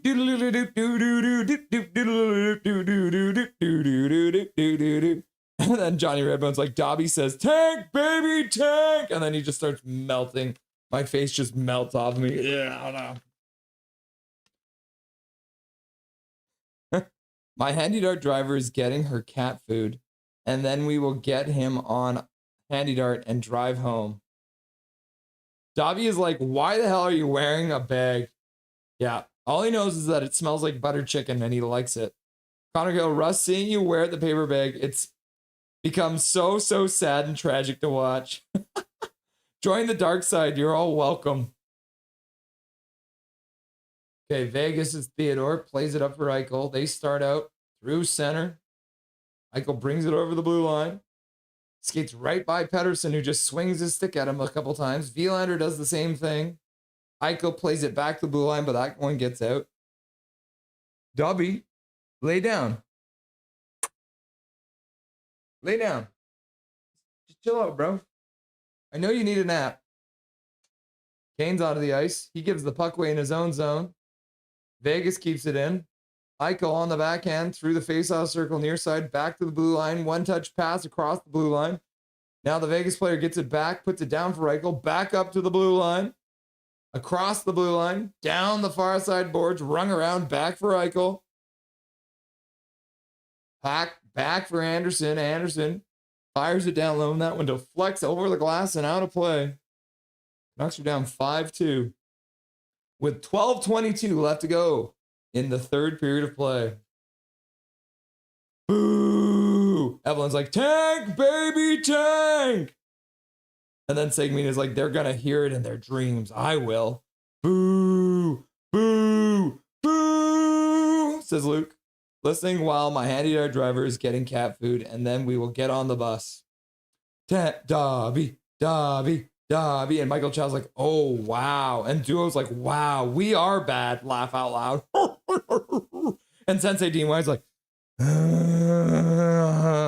then KJ Brazy. What's up, KJ Brazy? This is the worst Canucks team of all time. It's very close. Oh, shit. Tank, tank, tank, tank, tank. And then Mohammed's like, Dobby, buddy, good to see you.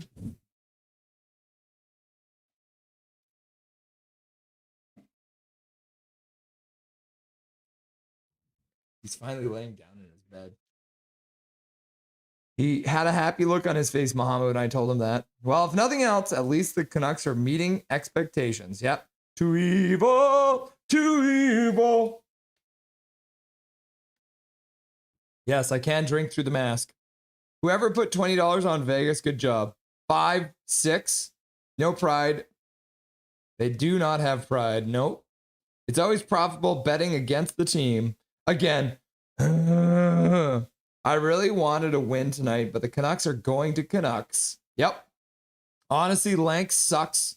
He is a backup goalie at best, says Dick Large. You might be right about that. Johnny Redbone, W. Tank, tank, tank, tank, tank, tank, tank, tank. And then Zach's like, tank, tank, or W. Why is Tolo in? Why isn't Tolo in? Because Adam Foote's a fucking moron.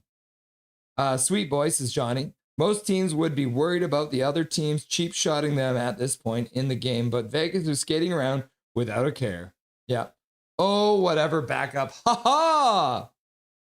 It's because we got the softest core in the league, Michael. Vets who do not care about anything except having a job and being paid. Canucks win the face-off in their own zone. Myers works the puck in the neutral zone. Carlson throws it across.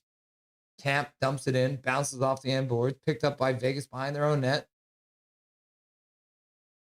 DeBrusk overskates the puck and then falls over because DeBrusk cannot bring the puck out of a battle on the boards. First one backing on the puck in the Canucks zone is DPD. He plays it up the boards to DeBrusk. DeBrusk plays it up to the blue line, gives the puck away because DeBrusk sucks. Now DeBrusk gets the center. He'll chip it off the glass. That one's batted down by Vegas, and they'll start out, 3 of them. Marner fires the puck into the far side corner, picked up by the Golden Knights. We got DPD and Myers out there right now together. Carlson skates through center. He'll gingerly put the puck deep. And then Sasson skates in, throws a hit, can't get the puck though. Lazan will move it out. Canucks intercepted just at the blue line. They had to wait and tag up. Ratu skates downhill on the forecheck. Vegas, though, moves it up the boards.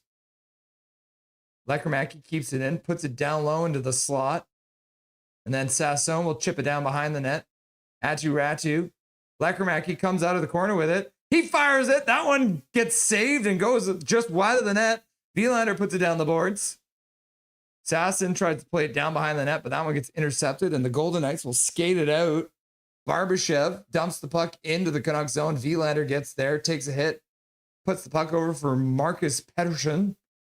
And then the Canucks will get it over for Sasson. Oh, no, that's Bluger who fires it into the Vegas Knights zone. Moves in on the forecheck. Garland comes in, plays around the boards, back to the blue line. DPD fires it towards the front of the net.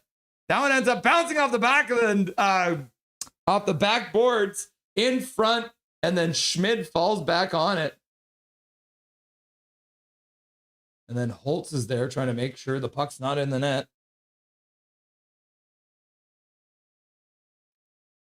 I am feeling better. That's good to hear, Shannon. I'm glad to hear you're feeling better. The most incompetent and uncompetitive pros in the league equals Canucks. Overpaid bums. You suck! 10:27 left to go in the third period of play, and probably the game. What happened to Crystal's spa fund? Crystal Spawn Fund? It's a spa day when she doesn't have to deal with Dobby. Canucks cannot win the face-off. Vegas dumps the puck in. Lankinen comes out, cues it up behind the net for P.O. Joseph. He'll skate out to the far side, passing out to the blue line. Ogren puts it in the middle for Marcus Pettersson, I think that was. But Vegas intercepts it. They'll skate in. Hurdle plays it around behind the net. Puck into the slot. And Lankinen with a beautiful save on another man who was all alone in the slot. Garland brings it over the line. Stops up on the half boards. Passes across for Myers. Myers chips it over for Ogren. Back for Myers at the blue line. Myers puts it down for Ogren. Ogren fires it towards the front of the net. Schmid makes a save. Rebound comes out front. Schmid jumps out and dives onto the puck.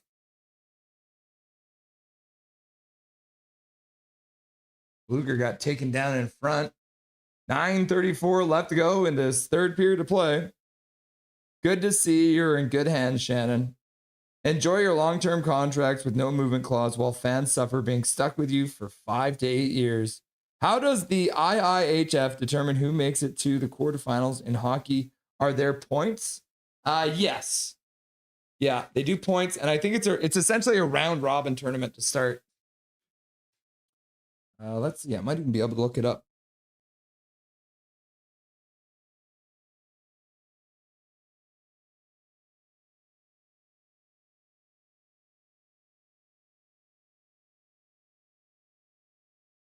Okay, we're going to the men's side of thing. The hell? Teams, news, women's tournament. Tournament info called games. How do I look up the standings, bruh?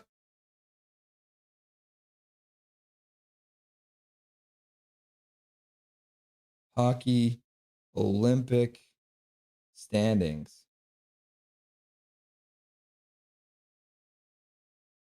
Oh, yeah, here it is. So it's Canada, Czechia, Switzerland, and France in Group A. Group B is Slovakia, Finland, Sweden, and Italy. And then Group C is the United States, Latvia, Germany, and Denmark. Oh my God. I think United States might have the easiest one. This might be the hardest group here. Slovakia, Finland, and Sweden. Yeah, Group B looks like it's going to be the hardest one. So it looks like, I think they'll probably do, I believe it's probably the 3 points for a regulation win, 2 points for a overtime win, no points for a loss, and then 1 point for an overtime loss. And then whoever has the most points, probably be the top 2 teams out of top 3 or something like that. There's 12 teams. Huh. Should be interesting to see how that all pans out. Vegas wins another faceoff in their own zone, and they'll work the puck down the ice, and that's going to go all the way down for icing. So they need to learn the rules. They're celebrating already by baking a cake. Anybody? Call up Vilmer Olofsson and Joseph Labate. Vilmer Olofsson is currently hurt. He missed the last Abbey Canucks game. His arm's in a sling. Shut off the game. You will enjoy the rest of the stream anyways. Canucks win the faceoff after the icing call. And the puck ends up behind the net. Picked up by Kane. He skates up the near side boards.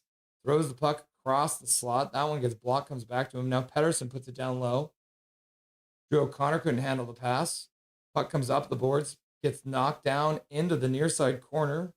And then Vegas will play it up the boards and into the neutral zone. Up to the Canucks blue line. Pass across. Intercepted by EP40.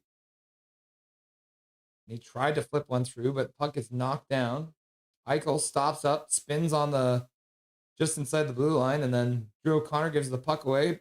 But the Vegas Golden Knights, Mr. Eichel had to take it outside the zone. And they'll go all the way back down into their own zone. Korzak puts the puck deep. Vilander onto it. He gets hit there by Dorofeyev. Jars the puck free, back to the point. Hutton puts it back to the blue line. Shot to the front of that. Lankanen fights it off, but makes the save. Camp picks up the rebound. He'll skate around behind his net and start out. Pass at the blue line. Jonathan Lekermacki gets the puck deep. Camp gets hit in the corner. Lekermacki almost gets the puck. Vilander pinches down. Lekermacki jars the puck free, but Vegas will pick it up and throw it across their own zone. Less than 8 minutes left to go in the game now. 7-1 in shots. Is that good? Oh, now they're 10-3. So I don't know if that's any better. Coach Rob! What's up, Coach Rob? If I waited until you were on the bus, I would not be able to load you in.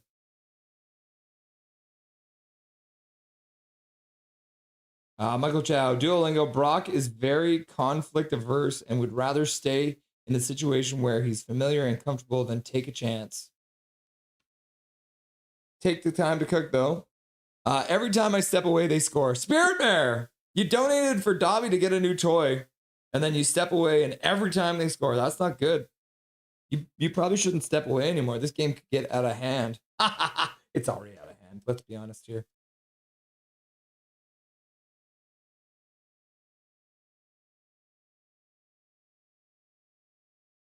Puck dumped into the Vegas zone. Anderson plays up the boards, gets past the Canucks player, and Vegas will chop it out to the neutral zone. Myers picks it up. Got EP25, pass over for Myers. Myers can't handle the pass. Now EP25 banks it out to the neutral zone. Atu Ratu chops the puck down to the near side corner. Canucks move in on the forecheck. Good work there by Garland to dig it out. Comes up with it. Now he's battling in the corner with two Vegas Knights. Can't hand. Oh, and then the puck is jarred free by Vilander. He'll play it across the blue line. Marcus Pettersson takes a shot. That one goes over the top of the net, off the end boards, and all the way down the ice. Garland picks it up. He'll play it off the boards in the neutral zone. Ogren one-hands the puck behind the net, moves in on the forecheck. And then one of the Vegas Golden Knights sticks broke, and the puck goes out of play. I pushed the wrong button. 6:48 or 34 left to go in this third period of play.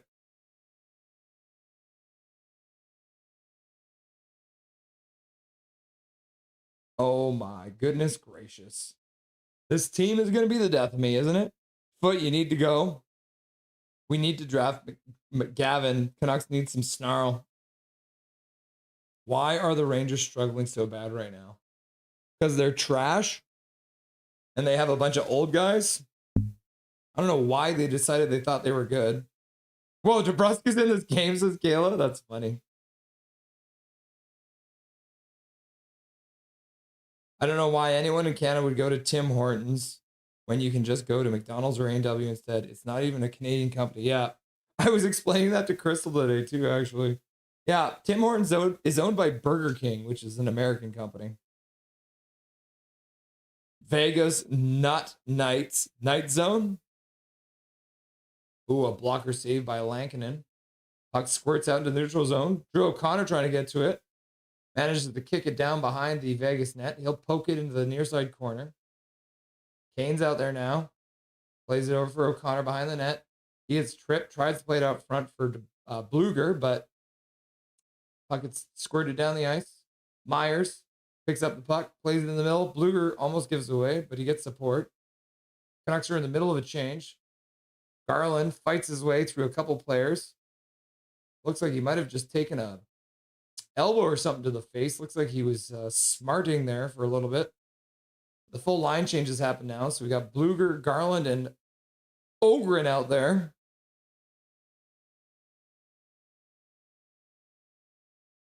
Shot from the blue line, tipped down. Lankinen kicks it out with a very awkward save. It's a very tipped, but it ended up being tipped and ended up going really slow. Swear jar, says Humongous. I'm really disappointed with all these awful games. Foot hasn't tried to intentionally cause a Pettersson goal. I know! We have years of pain ahead of us. Oh, no. Why do you all apologize for my problems? And then Swervin's got the owls in chat. Whoo! EP40, whoo!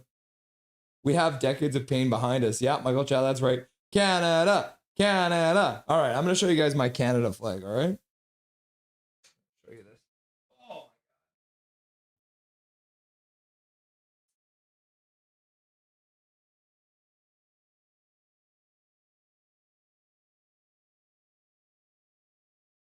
this is my Canadian flag. Oh, I have it upside down.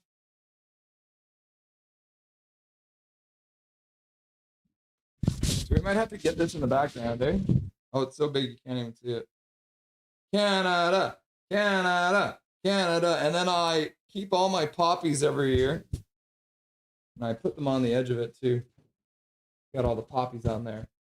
But this is my Canadian flag. Oh, Canada, please win a gold medal for me. Well, not just for me, for everyone.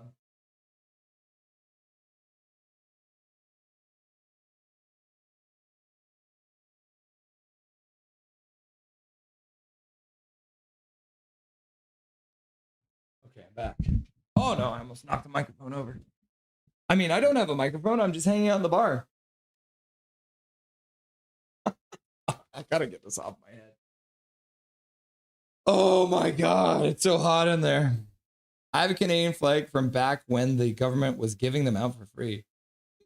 Best donuts are at Donut Shop in Combs, BC, where goats are on the roof. They have goats on the roof?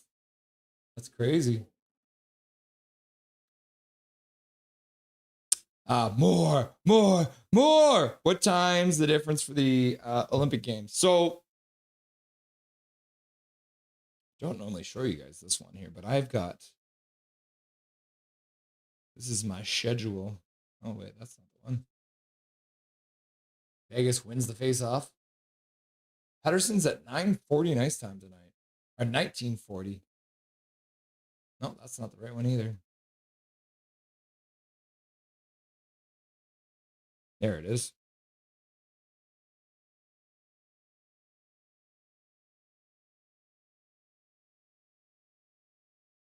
So Canada's first game is February the 12th at 7:40 a.m. Their next game's at February the 13th at 12:10 p.m. Then Sunday, February the 15th at 7:40 a.m.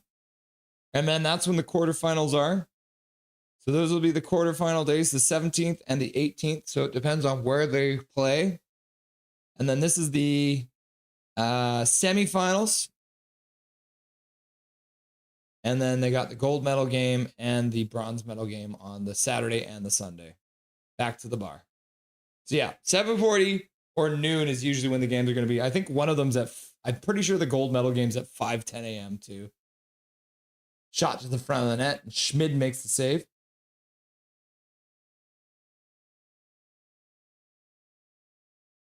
Who will Sweden play first?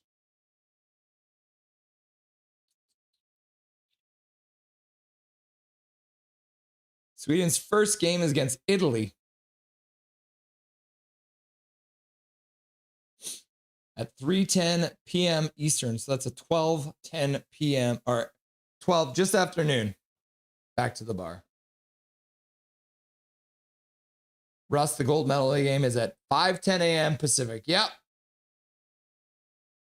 Ooh, and then Lankinen makes another save and hangs on to it.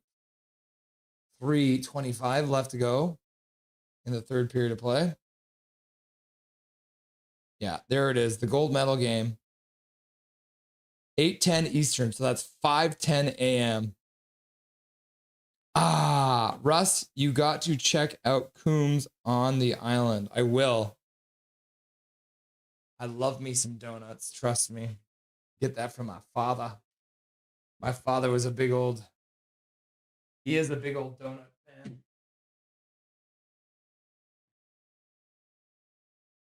Puck goes off a stick and out of play with 3:21 left to go in the third period. Back to the bar. Enjoying the Kraken game. I love the freebies on Kong. Is that Milan? Yeah, there it is. You got the whole schedule there for me. Vegas wins the draw, but the puck comes out to the neutral zone. Rung in around the boards. Chopped up by Myers. Skating onto his Drew O'Connor. He'll backhand it down the ice. I'm surprised the lines haven't changed. Maybe Foote has finally realized that scrambling his lines doesn't do anything. DP plays it up. Puck gets put back up. Eichel skates onto it at the blue line.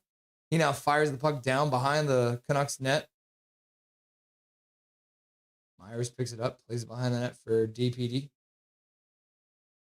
Tyler Myers and DPD playing pass. They pass it back and forth behind the net like multiple times there. Bluger gets the center, dumps the puck in, ends up at the near side corner. Vegas skates behind the net. Bluger comes in on the forecheck, jars the puck free, but Vegas will recover it. Comes back to blue line though, and Connor Garland fires it wide of the net. Vilander pinching down, plays it back to the blue line for Bluger, who plays it down, was trying to look for, it was Garland in front, but Vegas will take it, skate out. Two of them over the blue line. Trying to get a step. Dorofeyev gets stopped by Bluger, though. He passes it back. Then he gets the pass back. Hutton passes across. Shot to the front of the net. And Lankinen grabs it with 1:58 left to go. What's up, Emperor King? How's it going, my dude? Oh, Black Betty, Samaland. Oh, Black Betty, Samaland. See you later, Spirit Bear. Peace out, guys. Nice to see you. Ciao for now. This is Johnny Redbone. I'm going to leave the chat to keep Coach Rob updated on how close to home. Olympics. EP40 was completely invisible during Four Nations. I got no expectations in the Olympics. My dream is that he will absolutely rip it up there in Italy because he'll actually have line mates to play with that won't be shite. So we'll keep a close eye on all the happenings at the Olympics. If I were to get my citizenship, I would have my flag designed so it's the Irish tricolor with the maple leaf in the middle, patterned green. But if you're a citizen, you just got to use the proper colors, man. Coombs got goats on the rooftop. The empty space will be taken up by Hockey Pro Shop. Team deflated and done, says Kayla. Yep. The Vegas player was trying to get fancy. Ended up just tripping himself. Tries to pass it down low. Pass across the slot. 1 minute left to go in the game. Canucks have it in their own zone. Myers plays it across for Marcus Pettersson, who banks the puck out to the neutral zone. Puck comes back down. Vegas plays it out front. Chopped wide by Eichel. Oh, Black Betty. Bam. DPD, I guess. EP is going to pull up lame. Hey, we'll have to wait and see, Sigmania. I hope he proves you wrong. If he proves you right, then it'll be the same old, I guess. Fingers crossed. Maybe if PD does well in the Olympics, he will be re-emergence as a player he once was for us. It's possible. Shot over the top of the net. 15 seconds left to go now. Canucks bring it over the blue line. Ogren dumps it in deep. 10 seconds left. Garland flips it behind the net. By Ogren, back to DPD. DPD throws it towards the front of the net. That one gets knocked down by Eichel. He'll skate into the corner, and that'll finish it up. Canucks lose. Final score, 5-2 for the Vegas Golden Knights. As the tank continues. Tank, baby, tank! Oh, there's Fireborn Knight. Shows up right at the end. Go, Vegas Golden Knights, go! Welcome, Fireborn Knights. Nice to see you. Congrats on the win. Congrats, my dude, on the victory. Canucks should send DPD to the Olympics. Sweden would have be better off for it. Oh, I'm sure they would if they could. Nice mammoth win. Got your sunglasses on and everything, eh? Omega, did you guys win tonight? Who'd you beat? 4-1 over the Red Wings, eh? No big D. No big D. Zach's also got his sunglasses on. Back to the bar. Boo, says Kayla. Did we win? Substrate. Maybe. No, we didn't. I'm sorry, Substrate Studios. Nice to see you. Yeah. Okay, night all. Great call, Russ. Thank you. And then Segmina's like, way to call me out, Russ. All right. Yay, puck. All right, let's get Dustin on the line. Might have to fix some things here too.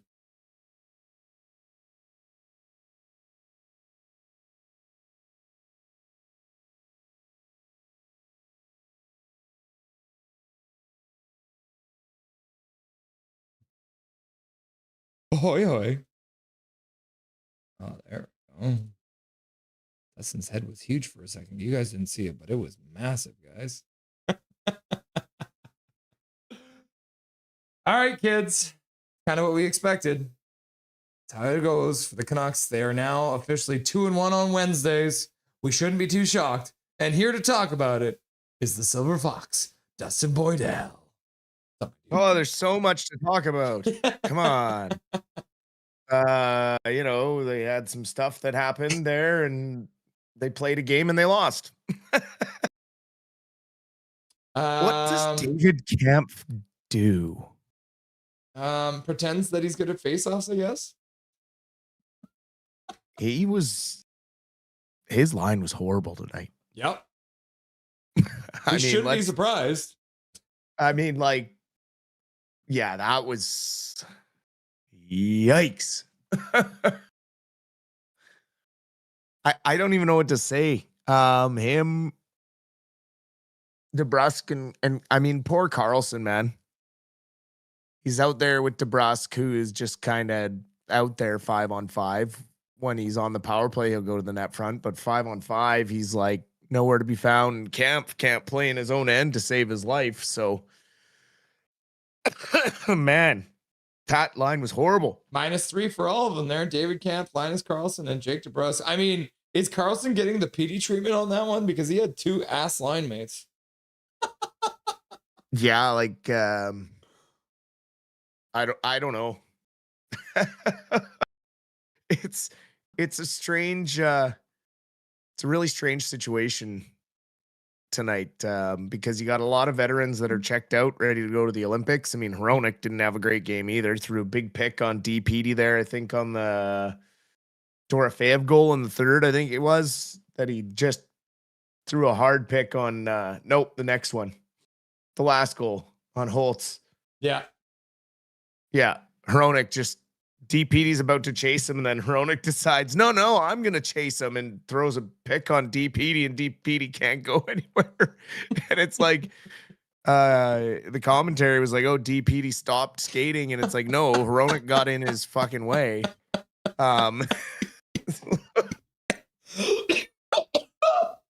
It was just bad, man. Just bad. Everyone, veterans, rookie, like young guys, every single player had a pretty poor game tonight. Lekaramaki kind of got out muscled a lot tonight. That Reinhardt goal where he kind of stiff armed him a bit, but when he spun around, I think it bent his thumb back, and then he dropped his stick and got outplayed on that one. So the coaches won't be happy with that very much, but I mean, still, it's just he's being put in situations he shouldn't be in. He shouldn't be going up against fourth line grinders. He should be, playing top 6 minutes if you want the kid to succeed. But Wait, you mean that Jonathan Lekaramaki should be playing in a top 6 role and not playing as on the grinding bottom line? Hang on. You mean the guy who's got probably the best shot on this team right now should be playing in the top 6 with a guy who can actually set him up to score? Yeah. Okay, I got one positive. The one positive we can take from this game, Ben Hutton didn't get a point. There you go. So at least the former Canuck didn't burn us and become the all-time leading scorer on Wednesdays against the Canucks for the Vegas Golden Knights.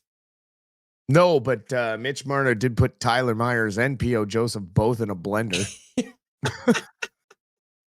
Okay, positives. EP25 gets run into the boards, like dirty hit. I jumped at him. He comes back and he gets a beautiful goal, and they still can't get his picture right. Sportsnet, you're supposed to be Canadian, and I'll show it for you guys again here. DPD scores, and this is the friggin' image that they put up. That's EP40, right? Second goal of the season for Pettersson, and they can't even get the effing image proper. It's insane. But I did like the fact that he came back and he activated. That's the thing. Is Blucher makes a nice pass out of the zone. Oh, fuck. Let's bring up the goal visualizer here so you guys can see it.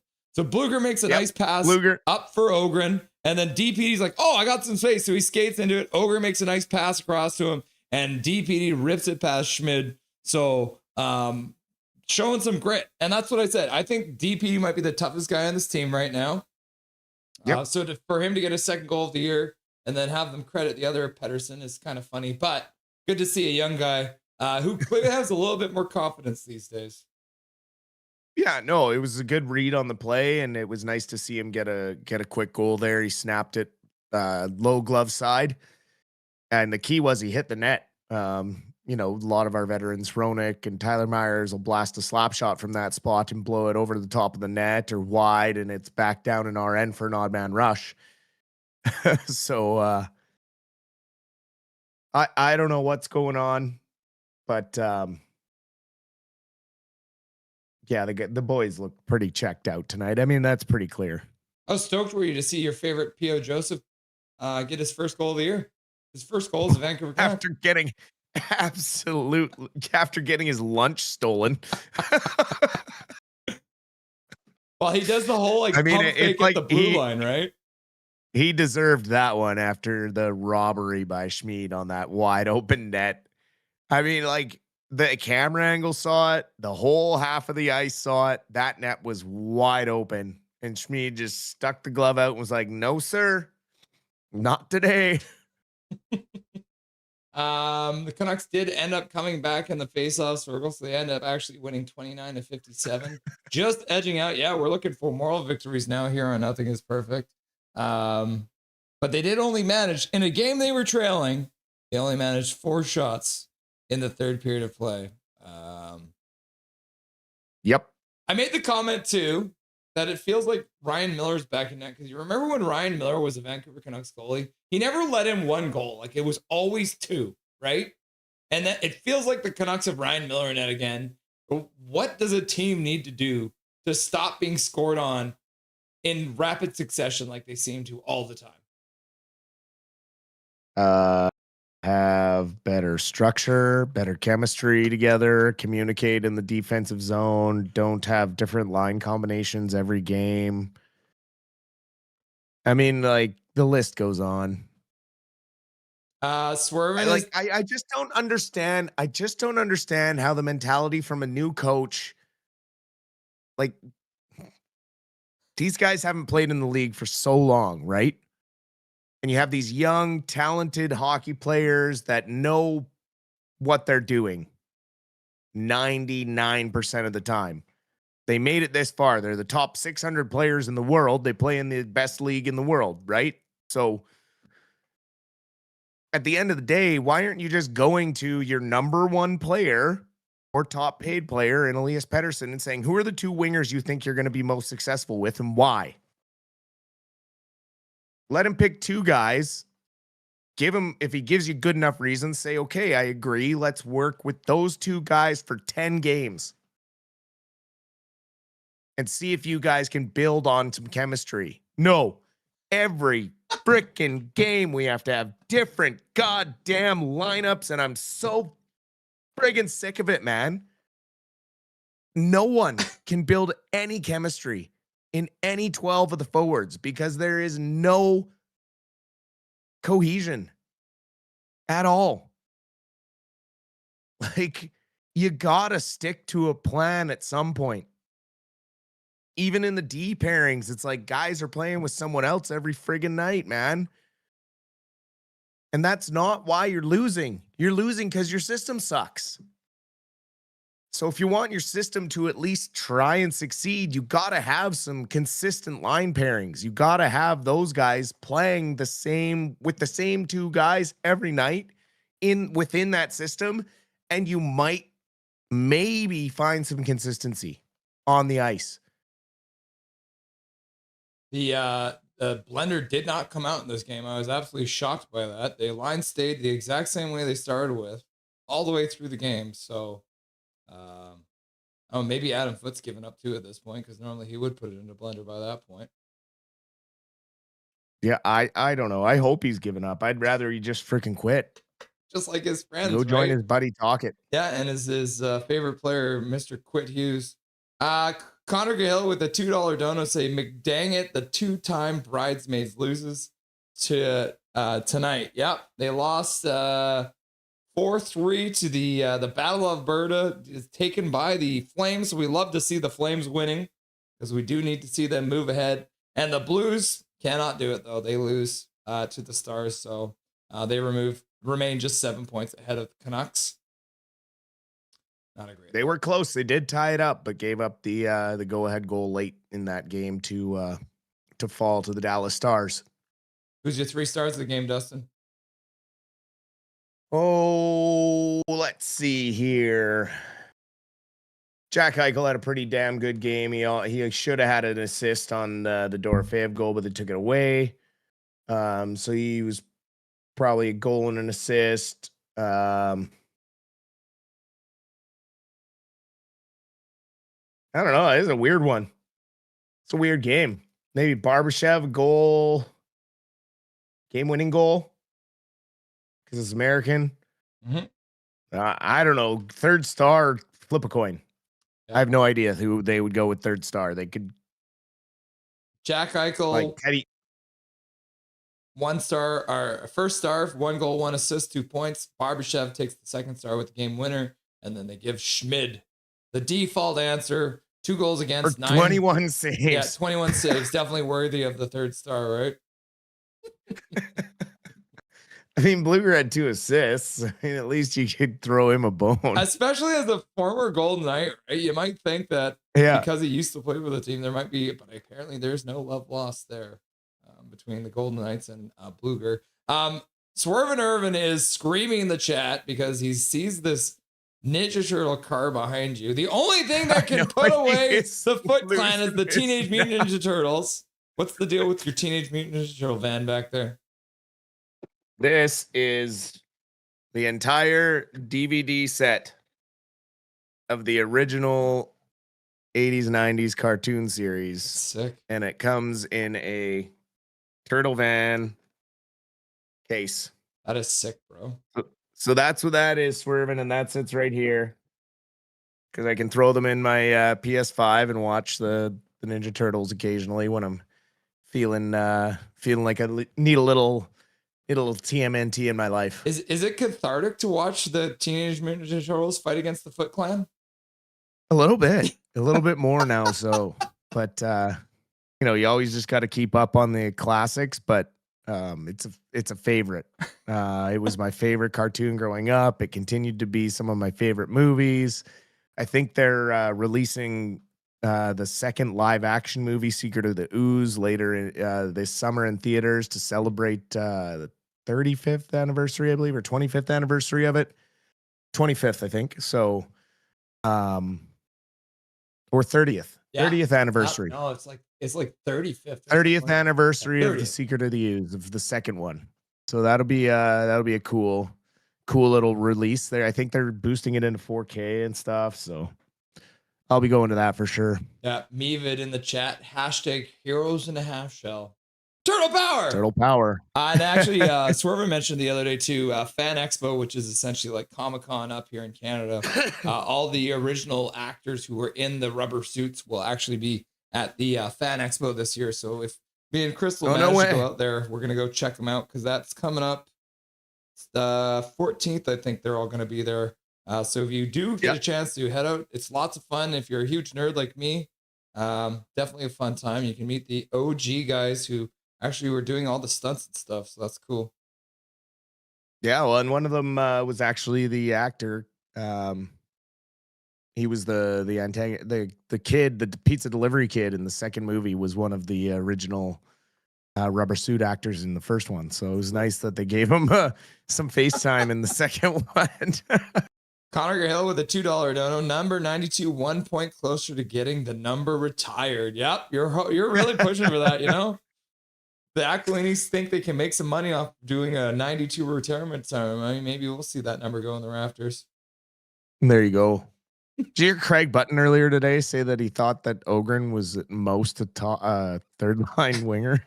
Craig Button is probably the worst analyst that's out there. He's right down there he's so out of touch, man. We got to get some youth on those shows, man. Yeah, it's brutal. They got all these dinosaurs out there. It's getting hard to watch. That's the reason we do this, right? Like people come and watch this instead because you get your better takes here from people who are actually watching the games. Craig Button. Well, and we're not like, experts by any means, and we're not paid to do this, but like, my God, we try to see the way the game is evolving, and we try to be open-minded about the way players should be and different things. And so, yeah, it was wild to me. I'm like, this kid is like he's a top 6 player for sure. Mm-hmm. He's got good skating, good edges. He's hard on the boards. He's got a really good shot and an NHL pass. Like, he's got good hockey IQ. I don't see why he wouldn't be.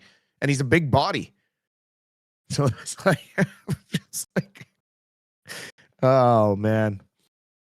Anyway, I think he was on the buyout Petey train earlier this year too. Yeah, he's the one who started that Saravelli, conversation. Yes, Dusty. Ernie Reyes. Philip. Yes, Ernie Reyes. That's the one. There it is. And everyone's like, tank, baby, tank. And I think like Corey Feldman was one of the original voices of one of the turtles, and I think he was Raphael. Yeah. Oh, it's great movies. The third one was a little weird, but I still enjoyed it. So. Third one was a little weird. Turtles in Time. Yeah, that was a weird one. It's one of those movies though that even though it's like 30 something years old, it still stands up. Oh man, so good. Where is Liam Ogren? He is 6 foot, 187 pounds, thick boy. He's only 22 now, so he's up to 8 points on the season. All of those have been with the Canucks, so we'll take that as a win off that Quinn Hughes trade. For sure. We're done now for the Canucks for 3 weeks. The men's hockey tournament will be getting started. Oh, I know, right? What a time for a break. Dustin will be here for most of the games, I think, right? For the Canadian men's game? I should be available for most of them. Yeah. The early morning ones, we'll just get up and have a quick chat with you and be available. But yeah, we'll be keeping a close eye on the Olympics for sure. Bright and early, 7:40 a.m. for the first one. Playing against Czechia for the first one, which will probably be their toughest test in the first little bit of round robin play. And then no rest for the weary. They play again on the next day on the Friday the 13th. That's not terrifying at all. And that one's going to be a nooner for us playing against Switzerland. But Switzerland has given the Canada some trouble over the years. And then their next game is against France, who is only there because Russia's not. So France is, for the first time ever, France is a fan of Russia because they got banned. France got into the tournament. So should be fun. Absolutely. Dustin, we've started movie. We've lost to chat to movie chat. Welcome to Movie Chat with Rusty and Dusty. Dustin, is there anything you want to say to chat before I let you go? Thanks for hanging in there for Tank Nation. We get a much deserved 3-week break from Vancouver Canucks hockey, and we get to cheer on our Team Canada or Team USA or whichever country you choose to cheer for at this hockey tournament. I'm choosing to cheer for Germany in that group with the United States, and maybe a little heartbreak there wouldn't be too bad. But of course, we're obviously hoping for Canada to bring out a gold medal and get that third one for one Sidney Crosby to hang around his neck, and it'd be pretty poetic to see him go out with the last one. So, until then, take care. Obviously, the Abbey Canucks will still be in action. They go tomorrow night. Friday the 6th.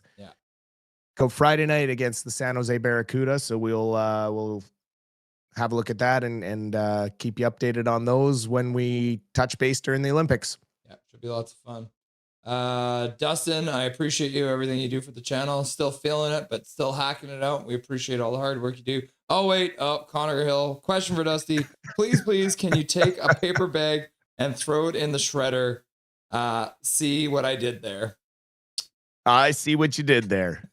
You know what? One of my favorite facts about the Teenage Mutant Ninja Turtles cartoon is Uncle Phil from The Fresh Prince of Bel-Air was the voice of the Shredder, one James Avery.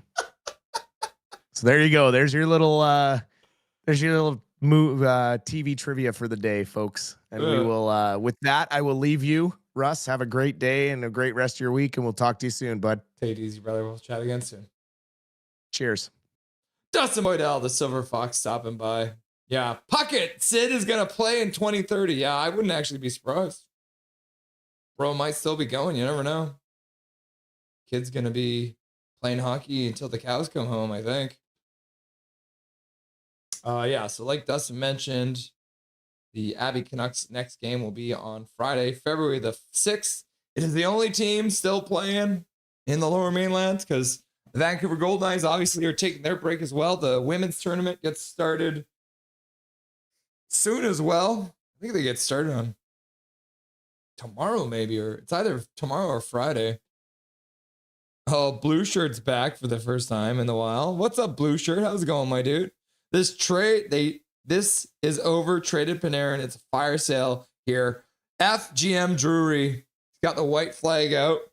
How are you enjoying JT Miller so far, Blue Shirt? How's the new captain treating you? I'm sorry, I don't know why I'm being mean to you. I know how bad it's going for you guys. That's tough. JT Miller as a captain, not a good idea.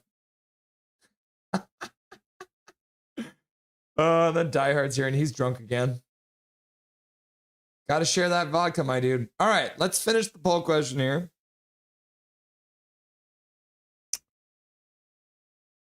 Because, oh, yeah, there it goes. Okay. Poll question. How did the Gavin McKenna news make you feel today? 38% of you are saying I want him more. Classic Canucks look says 31%. Uncontrollable laughing / crying 19%. And then 12% said I knew he was an idiot. So very close to, at the top. 38% want him more because of his actions, from what we can tell.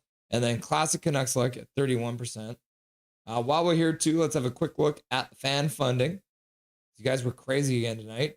Muhammad with the first dono, $5 dono. Let's go Canucks! Blue, green, white. Blue, green, white. And then Eric Hunter with 5 gifted memberships. And then a $10 dono because he wanted me to update the animation to make sure it's a Canadian tank so we can go, tank, baby, tank! So we got the Leopard Canadian tank now for our expert in Canadian tanks, because I believe Eric was a tank commander, but he was actually a real one. And then Eric Hunter with a $5 dono after says, amazing.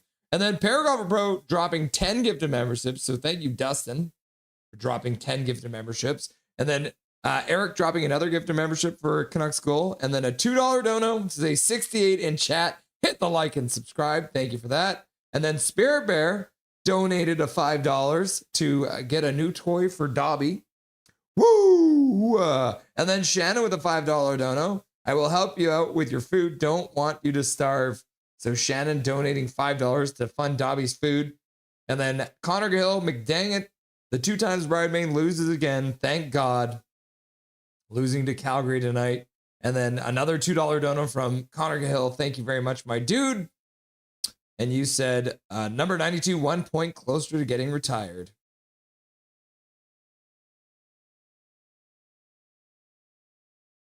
Yeah, so I might do one of these Abby games.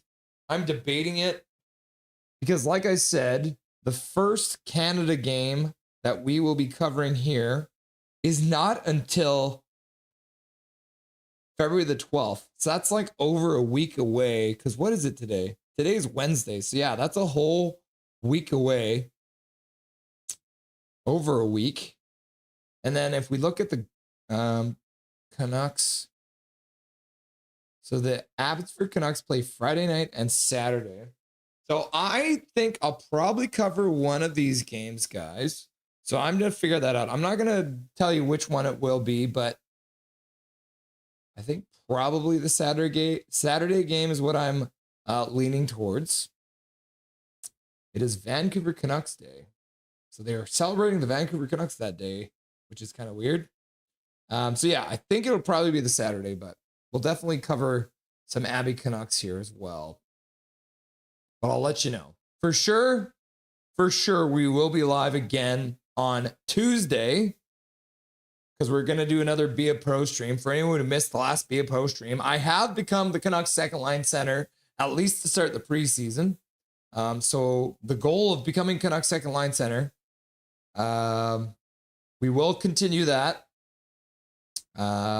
For the Be a Pro stream, that will be Tuesday night, and then we'll also be live. The next one will be Thursday again. So yeah, I think I'm leaning towards, we're leaning towards that. So let's plan this. It'll be Saturday, the 4:00 game on the Saturday, and then Tuesday night against will be the Be a Pro stream, and then Thursday next week will be Canada versus Czechia. It'll be a 7:40 a.m. game. And we will have Dave Brindle and Dustin Boydell as our intermission guests that day. So Dave Brindle will be a special featured guest for the entirety of the Olympics. He's very excited. He wanted to get into it. And as you remember, Dave Brindle, I used to produce his radio show back in the day. And he's trying to get a little bit back into the sports because he was the Edmonton Oilers play-by-play guy all the way back when they played in the WHA. So he knows his stuff. The winning streak is done. Back to human for the Jets, says Dr. Doom. What's up, Dr. Doom? And then Darth Jedi 59 is here. He's like, lightning, lightning, lightning. Did you guys win tonight too? Or are you just stoked that they're winning in general? Because you guys probably still lead the division. Yeah, the Lightning did not play tonight, but they play against Florida tomorrow, right? Midnight Solar, imagine you and the Sabres grab those wild card spots. That would be hilarious. Is Midnight Solar here too? Snapper Dancer, here for the Canucks need more grit argument in favor of McKenna. Yeah. Here for the emotional support. Also to pump myself up for Canadian gold. Yep. Curling is on in 3 hours. Might stay up and watch USA's first match. A legend, the best Shredder voice. Teenage Mutant Ninja Turtles 2 Super Shredder was played by Kevin Nash. Dusty, when you see Russ doing these random things with his face, it's him doing a thumbnail pose. You should join him. Laugh out loud. Enjoy the games, everyone. Okay. I think we've pretty much covered everything that we needed to. We'll finish up with chat, and then we'll call it for the stream. Make sure I get this all ready to go because we love seeing McDavid get cross-checked in the face repeatedly. All we do is sign soft guys who are perma-injured. Just perma-injured every year. 1 game Rudy. Keep the young guys and Bluger and trade the rest, says Kayla. Foot is the best commander right now, but he needs to go for next season. I agree. Mix it up fast, Footy. Can't take 2 years of this, in my opinion. Yeah. Man. Of this man. Yo, Beauty, message me on Facebook. It's okay to, he's a bandwagoner, says Tillo. Half agree, Dusty. Why would you approach PD and give him the respect to choose his own line mates when he hasn't earned that respect for 2.5 years? Don't show favoritism to one guy and not the rest. They haven't given him good line mates. So that's why I would do it, Justin.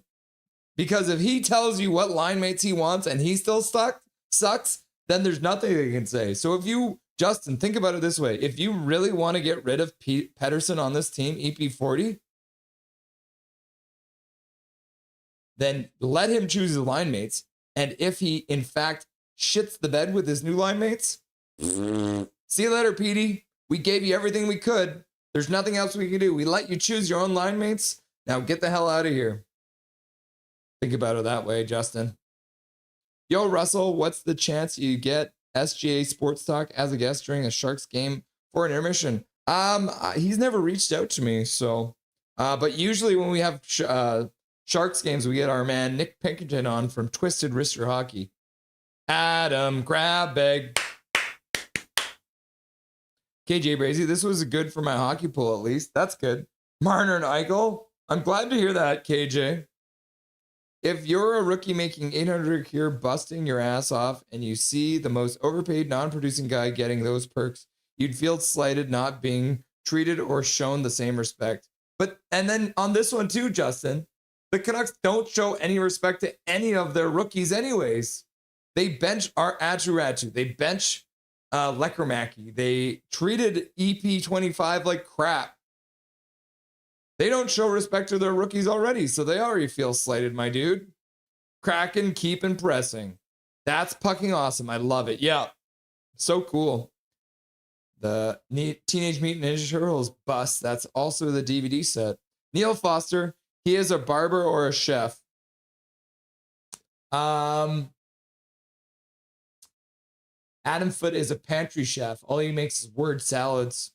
That's so badass. I'm jealous. Legendary. Teenage Mutant Ninja Turtles. And then Justin's like, Teenage Mutant Ninja Turtles hype. Turtles in a half shell. 25 years ago was Y2K, I know. So yeah, it's like 30 something years since those movies came out. Mammoth stampeding still. 25 years ago, I wasn't born, says Tillo. Oh, wow, we're old. Win or lose, I will always cheer for the Canucks. Thank you, Russell, for the stream. Have a great evening, everyone. Thanks for being here, Mohammed. I appreciate it, my dude. Ned, the Mr. Machine for the other bookend. That's not a bad idea, actually. Teenage Mutant Ninja Turtles, good video games. Yeah, so hard too, Neil. Did you ever beat the first Ninja Turtles game on NES? Because I sure didn't. I wouldn't have minded a top table Teenage Mutant Ninja Turtles game. Yep. We can admit ourselves to the nut. We can admit ourselves to the nut house now. Yep. James C. Kirk in the chat, my dude. Talking about the movies. Why did Transformers 1 fail? It was so good. The whole dance move when they had the Weird Al music playing. The cartoon of the Transformers movie. Dare to be stupid. Dare to be stupid. That was in the Transformers movie. They will pose again. Laugh out loud. I don't know what you're talking about. Big sexy. Later, says Calvin. Olympic soon, says KJ. Right on. Early morning sports. Yep. Some hockey to look forward to. It's nice. Yeah. Blue shirt left the chat. Yeah, he wasn't happy. Russ, you deserve a break. Thank you. We'll be live on Tuesday. Kelly Chase. If Evander Kane gets a break, Russell gets a break. Fair enough. But yeah, I mean, that's the other thing. I want to cover the women's tournament, but I would have to book off every day at my bar, and I just can't. Became the 2C, but you blew out your knee like Mike Gillis. Yeah, I did, but I came back. So the preseason is starting. Connor Gill, Darth Jedi, how did we beat you guys 6-2? And then Swervin Irvin says, Dr. Doom, are you guys going to deal Taves at the trade deadline? And then Darth Jedi says, now we are the hottest team. Ha! Bolts beat the Bruins yesterday, I believe. Ah, yes. And then they play tomorrow, I guess. Yeah, there's still 7 games tomorrow. You got the Penguins for the Sabres, the Islanders versus the Devils, the Hurricanes versus the Rangers, the Senators versus the Flyers, the Predators versus the Capitals, the Panthers versus the Lightning. That'll be a hateful match. And then the Kings versus the Golden Knights. I wonder if Panarin gets in the lineup for the Kings versus the Golden Knights. Back to the bar. Connor Gill, Darth Jedi, Colorado would like a word. And we beat the Sabres too. German Canuck, what's up, my dude? How excited are you you actually have a team to cheer for in the Olympics? The German team will be playing. Welcome back to the chat. Das is good, yeah. Taga. Connor Cahill says, Darth Jedi, please, please, please, can we have John Cooper? Darth Jedi's like, F no. Haha, it was worth a try. It is, yeah. Ye should make a good run for the final again. Just hope ye don't get the Leafs or the Panthers. Laugh out loud. Castle Siege is happy about his win against the Blues. You guys almost blew it, though. And then Russell Bleeding Blues is like, well, we tried, but we can't win. Laugh out loud. Castle Siege and Russell Bleeding Blues in the chat. You love to see it. Bing Tang Warrior, if you want to make the top 6, you might want to drop down the difficulty. Trevor Linden. Bing Tang Warrior, I made it into the top 6 last night. It was crazy. It's just preseason, but maybe we can stay there. I also missed 30 games in the preseason, so. The kids don't deserve special teams either. Says Snap Dancer. Ole, ole, ole, ole. Nice win, Habs. Yeah, the Habs won today, too. They beat up on the Jets. Yeah, Dr. Doom getting beat up by Universal Habs. Welcome, my dude. Connor Gale, to be fair, DPD was not playing well. Needed to be sent down and regain his form. Yeah. Sorry, Elias Pettersson, which doesn't help either. I guess that's the D is supposed to be DPD. Predator should have won the game tonight. Just saying. Oh, you guys lost in overtime, eh? GG, nothing is perfect. GG, Fireborn Knight. Thanks for being here. Barber Chef. It's a play on words, a joke. The barber playing Barber Chef. Ah, because that's the guy on the Golden Knights. Laugh my ass off. Armageddon Dust is Wild as Life. How are you enjoying Quinn Hughes? He's already setting franchise records for you. Hey, Wild as Life. Knights have of the 7 Kingdoms is the best thing on TV right now. I haven't watched it yet. We didn't give up much in the trade, Russell. Yeah, a 3rd round pick in Green Tree, and then a 4th round pick, I think. I prefer to call him EPD, as in Elias Police Department. Fair enough. GG Hoots, says Van Isle. Because he's a defender, get it? Yeah, because he's the police department. He's the defender. I get it. Connor Cahill with the yucks. All right, guys. I'll let you know when we're going to be live this weekend. Like I said, it'll probably be Saturday for that Abbey game. And until then, remember, my name is Russell Holiday. Oh, and thank you to Doodle Hockey. Before we go, thank you for Doodle Hockey being here. He showed up in the second intermission. We're going to do all reload. See how many of you guys subscribed to him. 775 up. So 3 guys went over and subscribed. If you haven't done it yet, the message, the YouTube channel is still pinned in the chat. So make sure you go and give him a subscriber. Thanks for being here, Jacob. I appreciate you, my dude.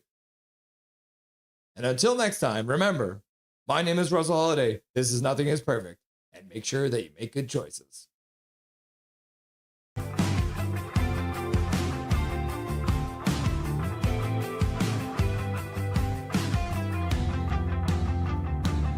Thank you for having me. Thank you to everyone who requested to hear my beautiful voice too. I appreciate that.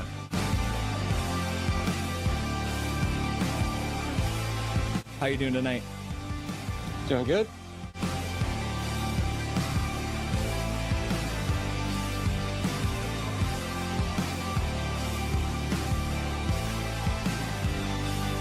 Thank you very much for taking the time out of your very first hockey game to join the stream. Everyone was very excited to see you, and enjoy the rest of the game in the third period. Yeah, thank you so much. Bye-bye, guys.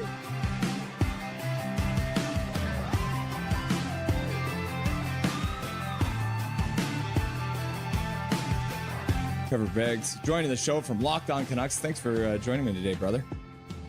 My pleasure, Russell. How you doing today, buddy? I'm doing really good. I'm doing really good.